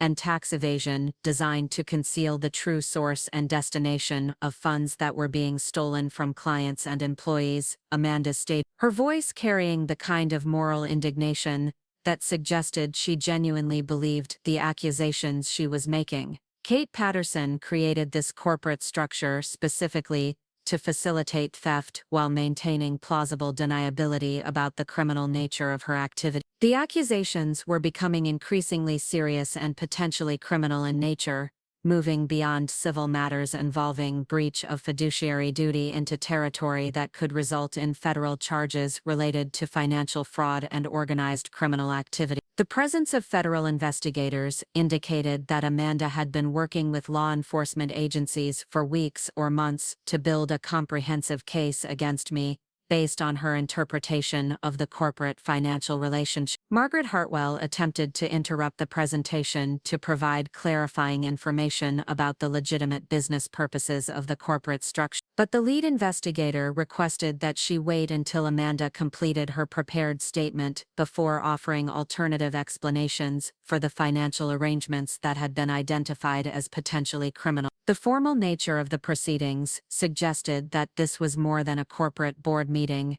It was essentially a preliminary hearing in what could become a serious criminal investigation. Amanda concluded her presentation by requesting that the investigating authorities take immediate action to freeze corporate assets and prevent further financial misconduct while conducting a comprehensive audit of both companies' financial records and business relations. She also requested protection under whistleblower statutes that would shield her from retaliation while providing financial incentives for reporting criminal activity that had been concealed from regulatory. The silence that followed Amanda's presentation was profound and uncomfortable, with everyone in the room apparently processing the implications of accusations that could result in criminal charges, regulatory sanctions, and the complete destruction of both companies if they were proven accurate. The investigators were reviewing their notes and conferring quietly among themselves about the scope and credibility of the allegations that had been presented. Margaret Hartwell was finally permitted to respond to the accusations by providing documentation of the legitimate business relationship between Patterson Technologies and Hartwell Industries that explained the financial arrangements Amanda had characterized as criminal activity. Her presentation was calm and methodical, focusing on the corporate structure and regulatory compliance measures that had been implemented to ensure that all financial transactions were legal and properly documented. The relationship between Patterson Technologies and Hartwell Industries is the result of a legitimate corporate acquisition that was completed 18 months ago with full compliance with applicable securities regulations and tax requirements, Margaret explained. Distributing copies of the acquisition documents and regulatory filings that supported her statements, all financial transfers between the companies are authorized by the board of directors and documented according to standard accounting practices for parent-subsidiary relations. The forensic accounting specialist asked detailed questions about the acquisition structure and the business rationale for maintaining separate corporate identities while implementing shared financial services and consolidated reporting procedures. Margaret's responses demonstrated comprehensive knowledge of corporate finance and regulatory compliance that contrasted sharply with Amanda's interpretative approach to the same financial information. However, the investigators remained focused on the specific allegations Amanda had raised about unauthorized expenses and questionable vendor relationships that appeared to benefit me personally rather than serving legitimate business purposes. These accusations required more detailed responses that would address the appearance of impropriety while explaining the business context that legitimized the financial arrangements in question. Margaret requested permission for me to respond directly to the specific allegations about my personal financial conduct and expense reporting practices that formed the foundation of Amanda's criminal accusation. The lead investigator agreed to hear my response while emphasizing that anything I said could potentially be used in criminal proceedings if the investigation revealed evidence of illegal activity. I stood up slowly, recognizing that this moment would likely determine not only the future of both companies, but also my personal freedom and professional reputation. The response would need to address Amanda's specific allegations while providing enough context about the corporate structure to demonstrate that her interpretation of the financial evidence was fundamentally incorrect. The financial arrangements that my sister has characterized as embezzlement are actually legitimate business transactions between Patterson Technologies, which I own and operate, and Hartwell Industries, which became a subsidiary of Patterson Technologies following a properly documented corporate acquisition. I began, my voice steady despite the enormity of what I was revealing to a room full of investigators and corporate executives who had been unaware of the complete ownership structure. The revelation that I owned Patterson Technologies and therefore ultimately controlled Hartwell Industries transformed the entire context of Amanda's accusations in ways that were immediately apparent to everyone in the room. The financial transfers she had characterized as theft were actually distributions from a subsidiary to its parent company, and the expense arrangements she had questioned were shared services designed to optimize operational efficiency for related corporate entities. Amanda's face went through a remarkable transformation as she processed the implications of my statement and realized that her months of investigation and careful preparation had been based on a fundamental misunderstanding of the corporate relationships involved. The evidence she had assembled to prove embezzlement was actually documentation of normal business operations between companies that I owned and controlled. The lead investigator from the Attorney General's office asked for clarification about the timeline of the corporate acquisition and the disclosure of ownership relationships to employees and regulatory authorities. I provided detailed documentation showing that the acquisition had been completed according to all applicable legal requirements and that the financial arrangements Amanda had questioned were consistent with standard practices for parent-subsidiary relationships in the technology consulting industry. Patterson, are you stating that you are the owner of both Patterson Technologies and Hartwell Industries, and that the financial transfers your sister has identified as embezzlement are actually legitimate business transactions between companies that you control? The SEC representative asked, seeking confirmation of the ownership structure that completely undermined the foundation of Amanda's criminal accusation. I confirmed the ownership relationship while providing documentation of the acquisition timeline and regulatory compliance measures that had been implemented to ensure that all financial arrangements were legal and properly reported to appropriate authority. The evidence demonstrated that Amanda's investigation had uncovered legitimate business activities rather than criminal conduct, fundamentally changing the nature of the proceedings from criminal investigation to corporate governance review. Margaret Hartwell provided additional context about the business rationale for the acquisition and the operational benefits that had been achieved through the combined organization's enhanced service capabilities and expanded client relationship. Her explanation emphasized the strategic planning and regulatory compliance that had characterized the acquisition process, rather than any intention to conceal financial relationships or evade oversight responsibility. The forensic accounting specialist reviewed the acquisition documents and financial reports that demonstrated the legitimate nature of the corporate relationship and the business transactions that Amanda had questioned. After 30 minutes of detailed analysis, he confirmed that the financial arrangements were consistent with standard practices for technology companies with complex corporate structures and multiple subsidiary relationships. Amanda remained silent during this portion of the proceedings, apparently struggling to process the revelation that her carefully constructed case against me was based on misunderstanding of corporate relationships rather than discovery of criminal activity. The confidence and moral certainty that had characterized her presentation were replaced by visible confusion and growing realization that she had made serious accusations without understanding the complete context of the business relationships involved. The lead investigator from the Attorney General's office concluded the preliminary review by stating that the evidence presented did not support criminal charges related to embezzlement or financial fraud, but that the complex corporate structure and related party transactions would be subject to ongoing regulatory review to ensure compliance with disclosure requirements and tax obligations. The investigation would continue, but the focus would shift from criminal misconduct to corporate governance and regulatory compliance issues. The SEC representative indicated that their review would focus on whether adequate disclosure had been provided to employees and business partners about the corporate relationship, and whether any securities regulations had been violated during the acquisition process. However, the preliminary evidence suggested that appropriate regulatory procedures had been followed and that the corporate structure was legitimate rather than designed to facilitate financial misconduct. As the investigators gathered their materials and prepared to leave, the forensic accounting specialist approached me with observations about the quality of Amanda's investigation and the sophistication of her financial analysis that had led to incorrect conclusions about the nature of the business relationships she had examined.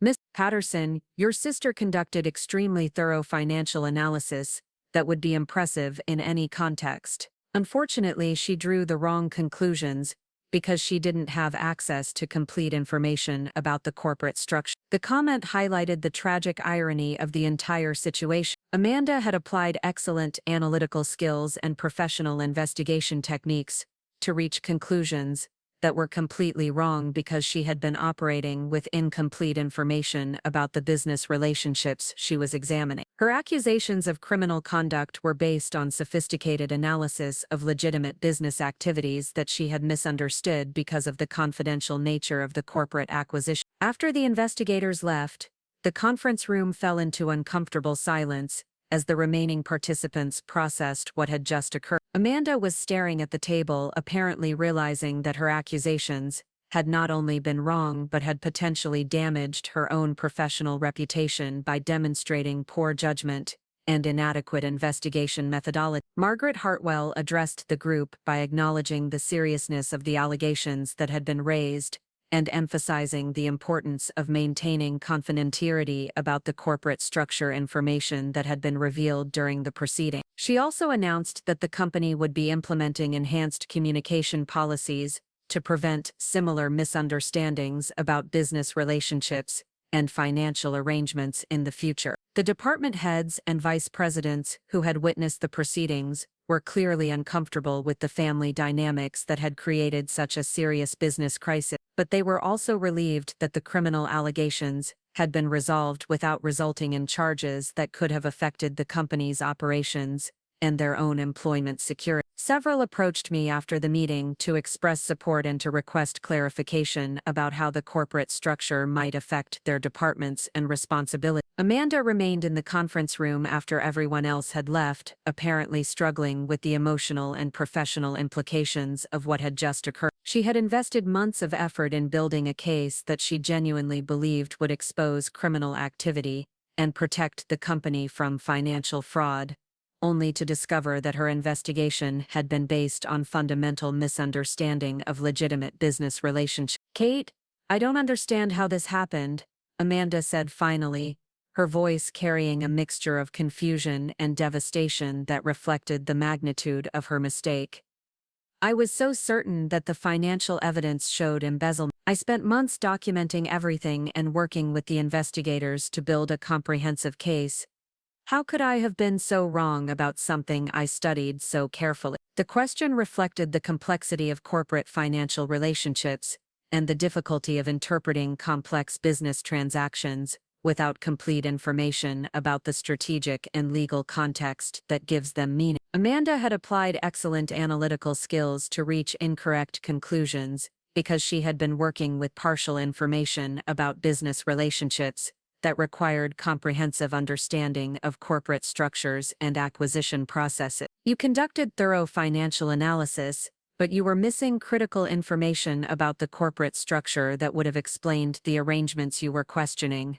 Trying to provide context that might help her understand how skilled investigation could lead to wrong conclusions when important information was unavailable. The confidentiality around the acquisition wasn't designed to facilitate fraud. It was intended to protect competitive advantages and comply with regulatory requirements. The explanation was accurate, but insufficient to address the emotional impact of discovering that months of careful work had been based on misunderstanding of fundamental business relationships. Amanda was facing not only the embarrassment of making false accusations in a formal legal proceeding, but also the professional consequences of demonstrating poor judgment that could affect her career prospects and industry reputation. More immediately, Amanda was confronting the realization that her actions had created serious legal and business risks for companies that employed hundreds of people and served clients who depended on stable consulting relationships. Her well-intentioned efforts to expose alleged criminal activity had resulted in regulatory investigations and negative publicity that could affect both organizations, regardless of the ultimate findings about compliance and governance practices. The conversation continued for another hour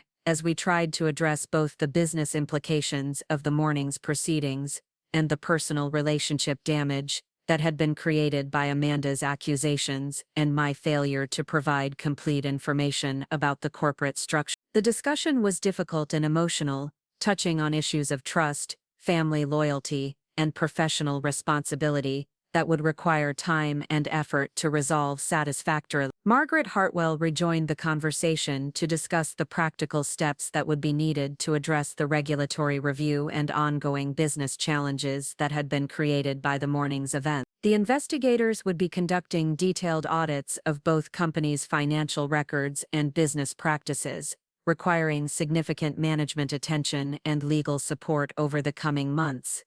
Additionally, the publicity surrounding the investigation would likely affect client relationships and business development opportunities, requiring proactive communication and enhanced service delivery to maintain competitive positioning in an industry where reputation and credibility were essential for success. The situation would require careful management to minimize long-term damage to both companies' market positions and growth prospects. However, the most challenging aspect of the situation was addressing the family relationship damage that had been created by months of mistrust, investigation, and ultimately false accusations that had been made in a formal legal proceeding. The professional conflict had become deeply personal in ways that would affect our relationship regardless of how the business issues were ultimately resolved. Amanda announced that she would be resigning from Sterling Consulting Group immediately, and would be available to assist with the regulatory review and any corrective measures that might be needed to address the concerns her investigation had raised. She also indicated that she would be seeking professional counseling to understand how her analytical skills had led to such seriously incorrect conclusions about business relationships she had studied carefully. The offer to assist with the regulatory review was appreciated, but it also highlighted the complexity of the situation that had been created by her accusation. Amanda possessed detailed knowledge of both companies' operations that could be valuable for addressing investigator concerns, but her credibility had been compromised by the fundamental errors in her analysis that had led to the false criminal allegation. The meeting concluded with agreements about communication protocols and confidentiality obligations that would govern our interactions during the ongoing regulatory review. The immediate crisis had been resolved through documentation of the legitimate corporate relationship, but the long-term implications for both companies and our family would require months of careful attention and strategic planning to address effectively. As Amanda gathered her materials and prepared to leave the conference room, she paused at the door to make a final statement that captured the personal dimension of what had occurred. "Kate, I spent 3 years working for this company without knowing that my success and security depended on my sister's business decisions. Today I spent an hour accusing my sister of crimes she didn't commit, based on evidence I didn't understand. I need time to figure out how to move forward from here." The statement reflected the emotional complexity of the situation that extended far beyond corporate governance and regulatory compliance issues. The morning's events had revealed fundamental problems with communication and trust within our family that would require addressing, regardless of how the business challenges were ultimately resolved. The weeks following the boardroom revelation passed in a strange mixture of vindication and emptiness that I hadn't anticipated. The regulatory review concluded with a clean bill of health for both companies, confirming that all financial arrangements were not only legal but exemplary in their documentation and compliance with industry standards. The SEC commended our corporate governance practices, and the forensic accounting firm's final report became a case study in how complex acquisitions should be structured and managed. But success in business terms couldn't address the profound personal aftermath of what had transpired between Amanda and me. She had kept her word about resigning from Sterling Consulting Group, though the resignation came at considerable personal cost. Her reputation in Pittsburgh's consulting community had been damaged by the spectacular failure of her investigation, and word traveled quickly through professional networks about the former Hartwell Industries employee who had made serious criminal accusations against her own sister without understanding basic corporate relationships. Sterling Consulting Group distanced themselves from Amanda's allegations as soon as the ownership structure became public knowledge. They released a statement emphasizing that her investigation had been conducted independently and that their firm had no knowledge of her family relationships or the corporate structure she had misunderstood. The statement was technically accurate but professionally devastating for Amanda, leaving her isolated from both her former colleagues and the industry contacts she had cultivated over 3 years of successful business development work. Margaret Hartwell approached me during the 3rd week of January with a proposal that was both generous and strategically sound. "Kate, I've been thinking about Amanda's situation and the damage this has done to her professional reputation. She made a serious mistake, but it was based on incomplete information rather than malicious intent. I'd like to offer her a position leading our new corporate compliance division, where her analytical skills and attention to detail could be valuable assets rather than sources of embarrassment." The offer was remarkable in its compassion and business wisdom. Amanda's investigation had demonstrated sophisticated understanding of financial systems and regulatory frameworks that could be channeled productively if properly directed. More importantly, bringing her back into the organization would provide an opportunity to rebuild family relationships while addressing the enhanced compliance requirements that had emerged from the regulatory review. However, extending the offer required careful consideration of the potential impact on employee morale and client confidence. Some staff members might question the wisdom of hiring someone who had made such serious accusations against the company's leadership, regardless of her family connections or the circumstances that had led to her mistake. Client relationships, that were still recovering from the negative publicity, might be further strained by news that we were employing the person who had initiated the investigation. Robert Chen's perspective on the compliance position was characteristically analytical and strategic. Amanda's investigation revealed genuine gaps in our internal communication about corporate structure and financial relationships. She identified real problems with information sharing and transparency, even though she drew the wrong conclusions about their significance. Someone with her investigative skills and attention to detail could help us prevent similar misunderstandings while building stronger compliance systems. The assessment was accurate and forward-thinking. Amanda's mistake had been interpretive rather than analytical, and her thorough documentation of financial relationships had actually provided valuable insights into areas where our internal communication could be improved. The compliance position would allow her to apply those skills constructively while addressing regulatory requirements that were becoming increasingly important for technology consulting firms. I decided to present the offer to Amanda personally, recognizing that the conversation would need to address both professional opportunities and the personal relationship damage that had been created by months of mistrust and investigation. We met at a small cafe in Shadyside, the same neighborhood where we had attempted to resolve our differences before the situation escalated into criminal allegations and regulatory investigation. Amanda arrived looking tired and older than her years, carrying herself with the subdued demeanor of someone who had experienced professional humiliation and was still processing its implications. She ordered coffee but didn't touch it, focusing instead on the conversation with the intensity of someone who understood that important decisions needed to be made about her future. Amanda, Margaret Hartwell has asked me to offer you a position heading our new corporate compliance division, I began, trying to establish a tone that emphasized professional opportunity rather than family charity. The role would involve developing and implementing systems to ensure that all employees understand our corporate structure and financial relationships. Your investigation identified real communication gaps that need to be addressed, and your analytical skills would be valuable for building stronger compliance frameworks. The offer clearly surprised Amanda, who had apparently assumed that her accusations had permanently destroyed any possibility of working within our organization. She spent several minutes asking detailed questions about the responsibilities and reporting structure, demonstrating the same thorough approach to evaluation that had characterized her investigation, albeit with better information about corporate relationships. Kate, I appreciate the offer, but I need to understand if this is a genuine business opportunity or an attempt to repair family relationships through professional accommodation. Amanda said, her directness reflecting lessons learned about the importance of complete information in business decisions. I made serious mistakes that could have damaged both companies and destroyed your career.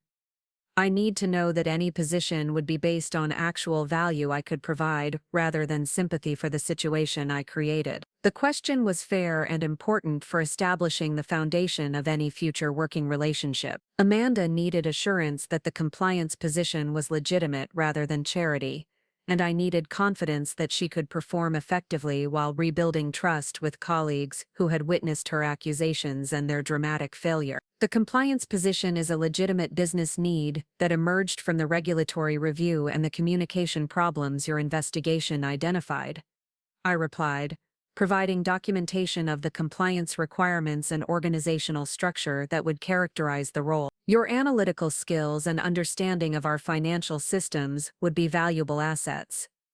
But the position would require acknowledging that your previous investigation was based on incomplete information and committing to different approaches to problem solving. Amanda reviewed the position description and organizational structure carefully, asking questions about reporting relationships and performance evaluation criteria that demonstrated she was treating the offer as a serious business opportunity rather than family reconciliation. Her approach was professional and thorough, suggesting that the experience of making such serious mistakes had taught her valuable lessons about the importance of understanding complete context before drawing conclusions. The conversation continued for over 2 hours, covering topics that ranged from specific compliance responsibilities to broader questions about trust and communication within family business relationships. Amanda was particularly interested in how the compliance role could contribute to preventing the kind of misunderstandings that had led to her investigation while building stronger transparency and communication systems throughout the organization. I accept the position,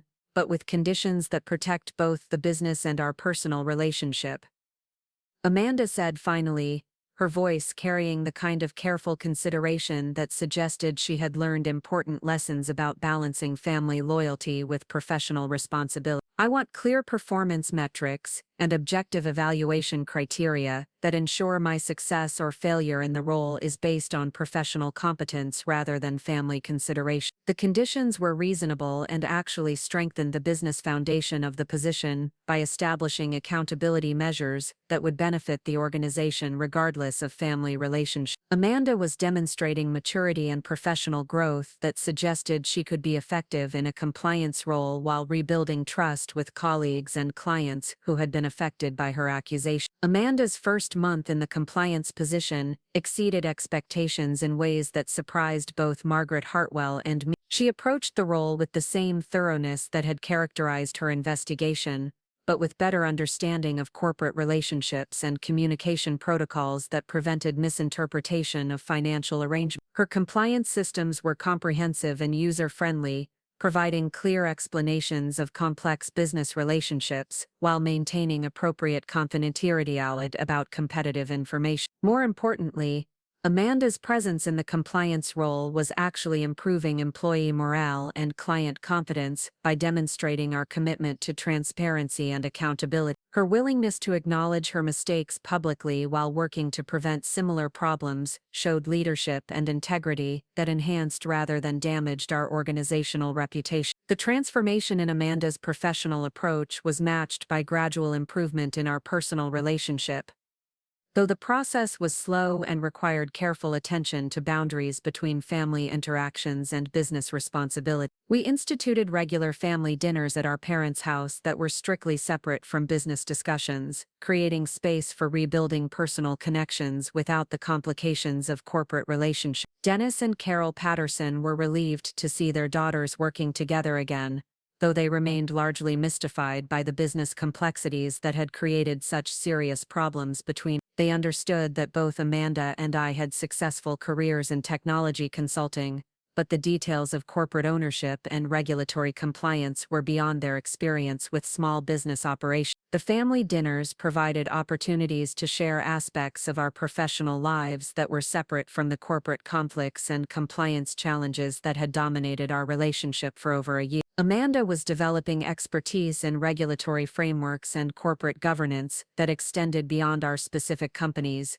while I was exploring opportunities for expanding Patterson Technologies into new markets and service areas. The business expansion opportunities were partly motivated by lessons learned during the regulatory review about the value of diversified revenue streams and multiple client relationships that could provide stability during industry disruptions or competitive challenges. The Sterling Consulting Group situation had demonstrated how quickly established business relationships could be threatened by personnel changes and competitive strategies, highlighting the importance of broad-based market positioning. Robert Chen and I began exploring acquisition opportunities that would complement our existing technology consulting capabilities, while providing entry into adjacent markets that could benefit from our software development expertise. The target companies were primarily small firms with specialized knowledge in areas like cybersecurity, data analytics, and enterprise software implementation that aligned with trends in corporate technology adoption. The acquisition strategy was also influenced by Amanda's compliance framework,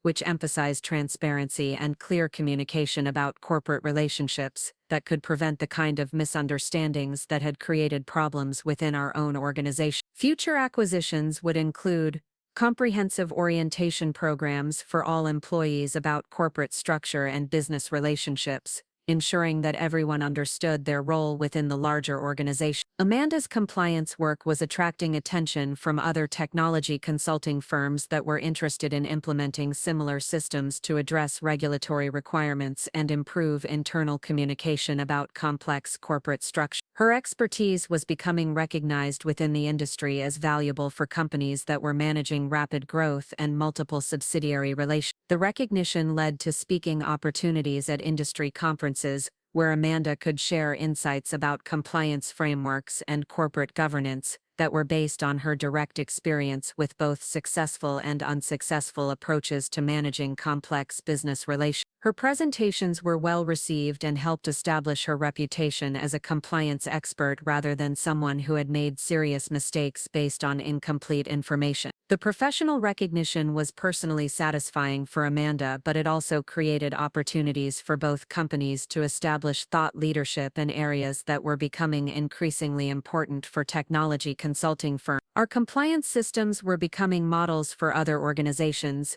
providing competitive advantages in client relationships where regulatory expertise and governance frameworks were valued. By the end of Amanda's first year in the compliance role, both companies had achieved revenue growth that exceeded our projections, while maintaining the highest standards of regulatory compliance and corporate governance. The enhanced transparency and communication systems had actually improved operational efficiency by reducing misunderstandings and clarifying decision-making processes throughout both organizations. More significantly, the relationship between Amanda and me had evolved into a professional partnership that was both personally satisfying and strategically valuable for the company. Her compliance expertise complemented my technology development and business strategy capabilities, creating leadership depth that supported expansion opportunities and competitive positioning that neither of us could have achieved independently. The success of our working relationship led to discussions about long-term succession planning and family business governance that would ensure continuity and stability for both organizations, regardless of changes in individual roles or responsibilities. These conversations required addressing complex questions about ownership structure, management authority, and family relationships that would affect both companies for decades to come. Margaret Hartwell contributed valuable perspective to these succession planning discussions, based on her experience managing the transition from her late husband's leadership to her own role as CEO. Her insights about balancing family relationships with business requirements were essential for developing governance frameworks that could accommodate both professional competence and personal loyalty. The most important lesson I learned during my transition to leadership was that family businesses require different approaches to communication and decision-making than traditional corporate structures. Margaret explained during one of our planning sessions. Family relationships create both opportunities and challenges that must be addressed explicitly rather than hoping they will resolve themselves through normal business process. The guidance was valuable for developing policies and procedures that could support both effective business operations and healthy family relationships over time. The governance framework we developed included clear distinctions between business decisions and family interaction, performance evaluation criteria that were objective and measurable, and conflict resolution procedures that could address disagreements without damaging either professional or personal relationships. The implementation of family business governance policies was tested during our second year of working together when Patterson Technologies received an acquisition offer from a major technology conglomerate that would provide significant financial returns, while potentially changing the character and culture of both companies. The offer required careful consideration of financial benefits, strategic implications, and family values that would affect our decision-making process. Amanda and I spent weeks analyzing the acquisition offer and its implications for employees, clients, and family relationships that had been rebuilt over the previous year. The financial terms were attractive and would provide economic security for our parents and opportunities for both of us to pursue new ventures, but the acquisition would also end our direct control over the companies we had built and managed. The decision-making process required balancing objective business analysis with subjective considerations about personal satisfaction and professional fulfillment that would be affected by changes in ownership and management structure. Amanda's compliance expertise was valuable for understanding the regulatory and governance implications of the acquisition, while my technology development background was essential for evaluating the strategic fit between our companies and the acquiring organization. After extensive analysis and family discussions, we decided to decline the acquisition offer and instead pursue organic growth strategies that would maintain our independence while expanding our market presence and service capability. The decision was based partly on financial projections that suggested long-term value creation through independent operations, but also on personal preferences for maintaining control over company culture and business relationships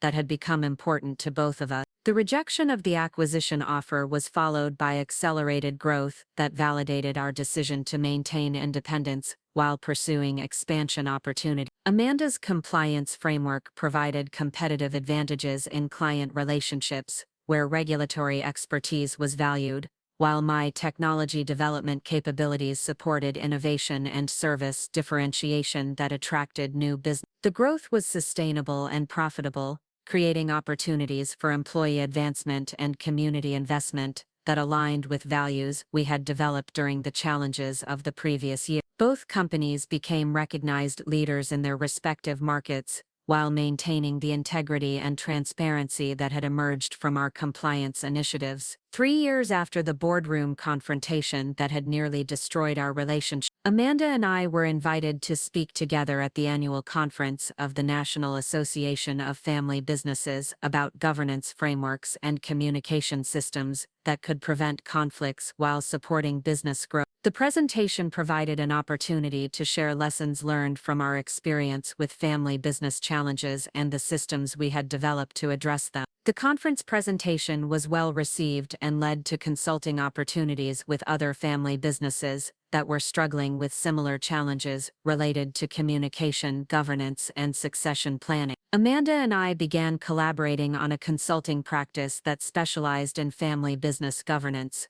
drawing on our experience with both successful and unsuccessful approaches to managing complex family and business relationships. The consulting practice complemented our existing businesses while providing additional revenue streams and professional development opportunities that utilized skills and knowledge we had developed through our own challenging experience. Our combined expertise in technology development, business strategy, and compliance frameworks created value propositions that were attractive to family businesses across various industries. The success of our family business consulting practice was personally fulfilling because it allowed us to help other families avoid the kinds of misunderstandings and conflicts that had nearly destroyed our own relationship. Our experience provided credibility and practical insights that were valuable for clients who were facing similar challenges with communication, trust, and governance in family business environment. Dennis and Carol Patterson were proud of the professional success that both their daughters had achieved,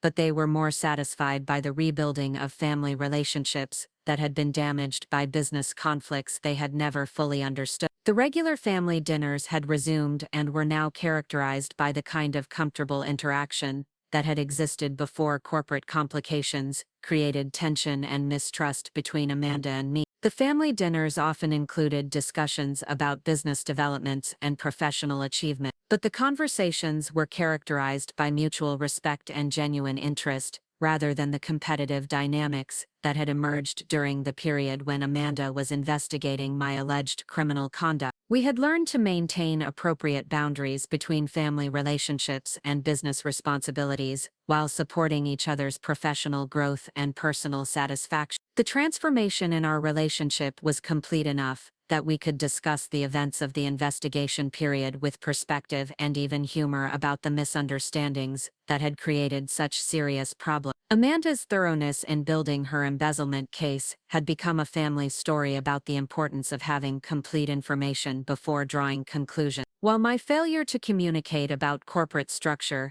had become a cautionary tale about transparency and family business relationships. Looking back on the experience, both Amanda and I recognized that the crisis had ultimately strengthened our relationship and improved our business capabilities in ways that might not have been possible without the challenges and conflicts that had forced us to address fundamental issues about trust, communication, and family loyalty. The compliance systems and governance frameworks that emerged from the crisis had become competitive advantages that supported business growth while preventing similar problems. Amanda's expertise in compliance and corporate governance had evolved into recognized thought leadership that provided speaking opportunities and consulting contracts beyond our own organization. Her reputation had been rebuilt based on demonstrated competence and valuable insights about preventing the kinds of misunderstandings that could damage both business operations and family relationships. My own reputation had been enhanced by the demonstration of integrity and transparency during the regulatory investigation, as well as by the success of the business growth and expansion strategies that had been implemented during the recovery period. The companies had emerged stronger and more respected within the industry, with competitive advantages that were based on both technical capabilities and governance framework. The experience had taught both of us valuable lessons about the complexity of family-business relationships and the importance of maintaining clear communication and appropriate boundaries between personal and professional responsibility. These lessons had become part of our approach to business management and family interaction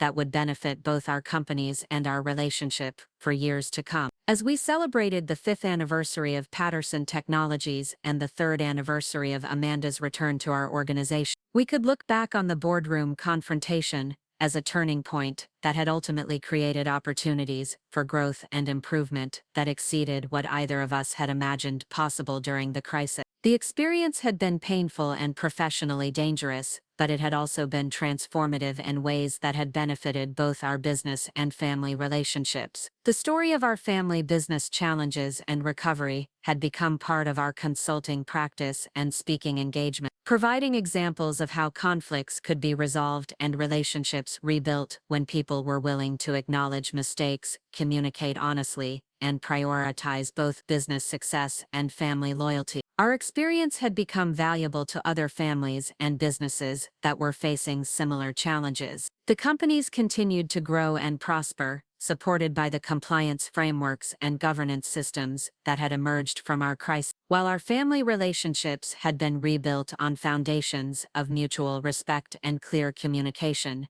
that were stronger than what had existed before the conflicts began. We had learned that family businesses required different approaches to management and decision-making, but that the results could be more satisfying and sustainable than traditional corporate relationships when properly structured and managed. Up next, you've got 2 more standout stories right on your screen. If this one hit the mark, you won't want to pass these up. Just click and check them out.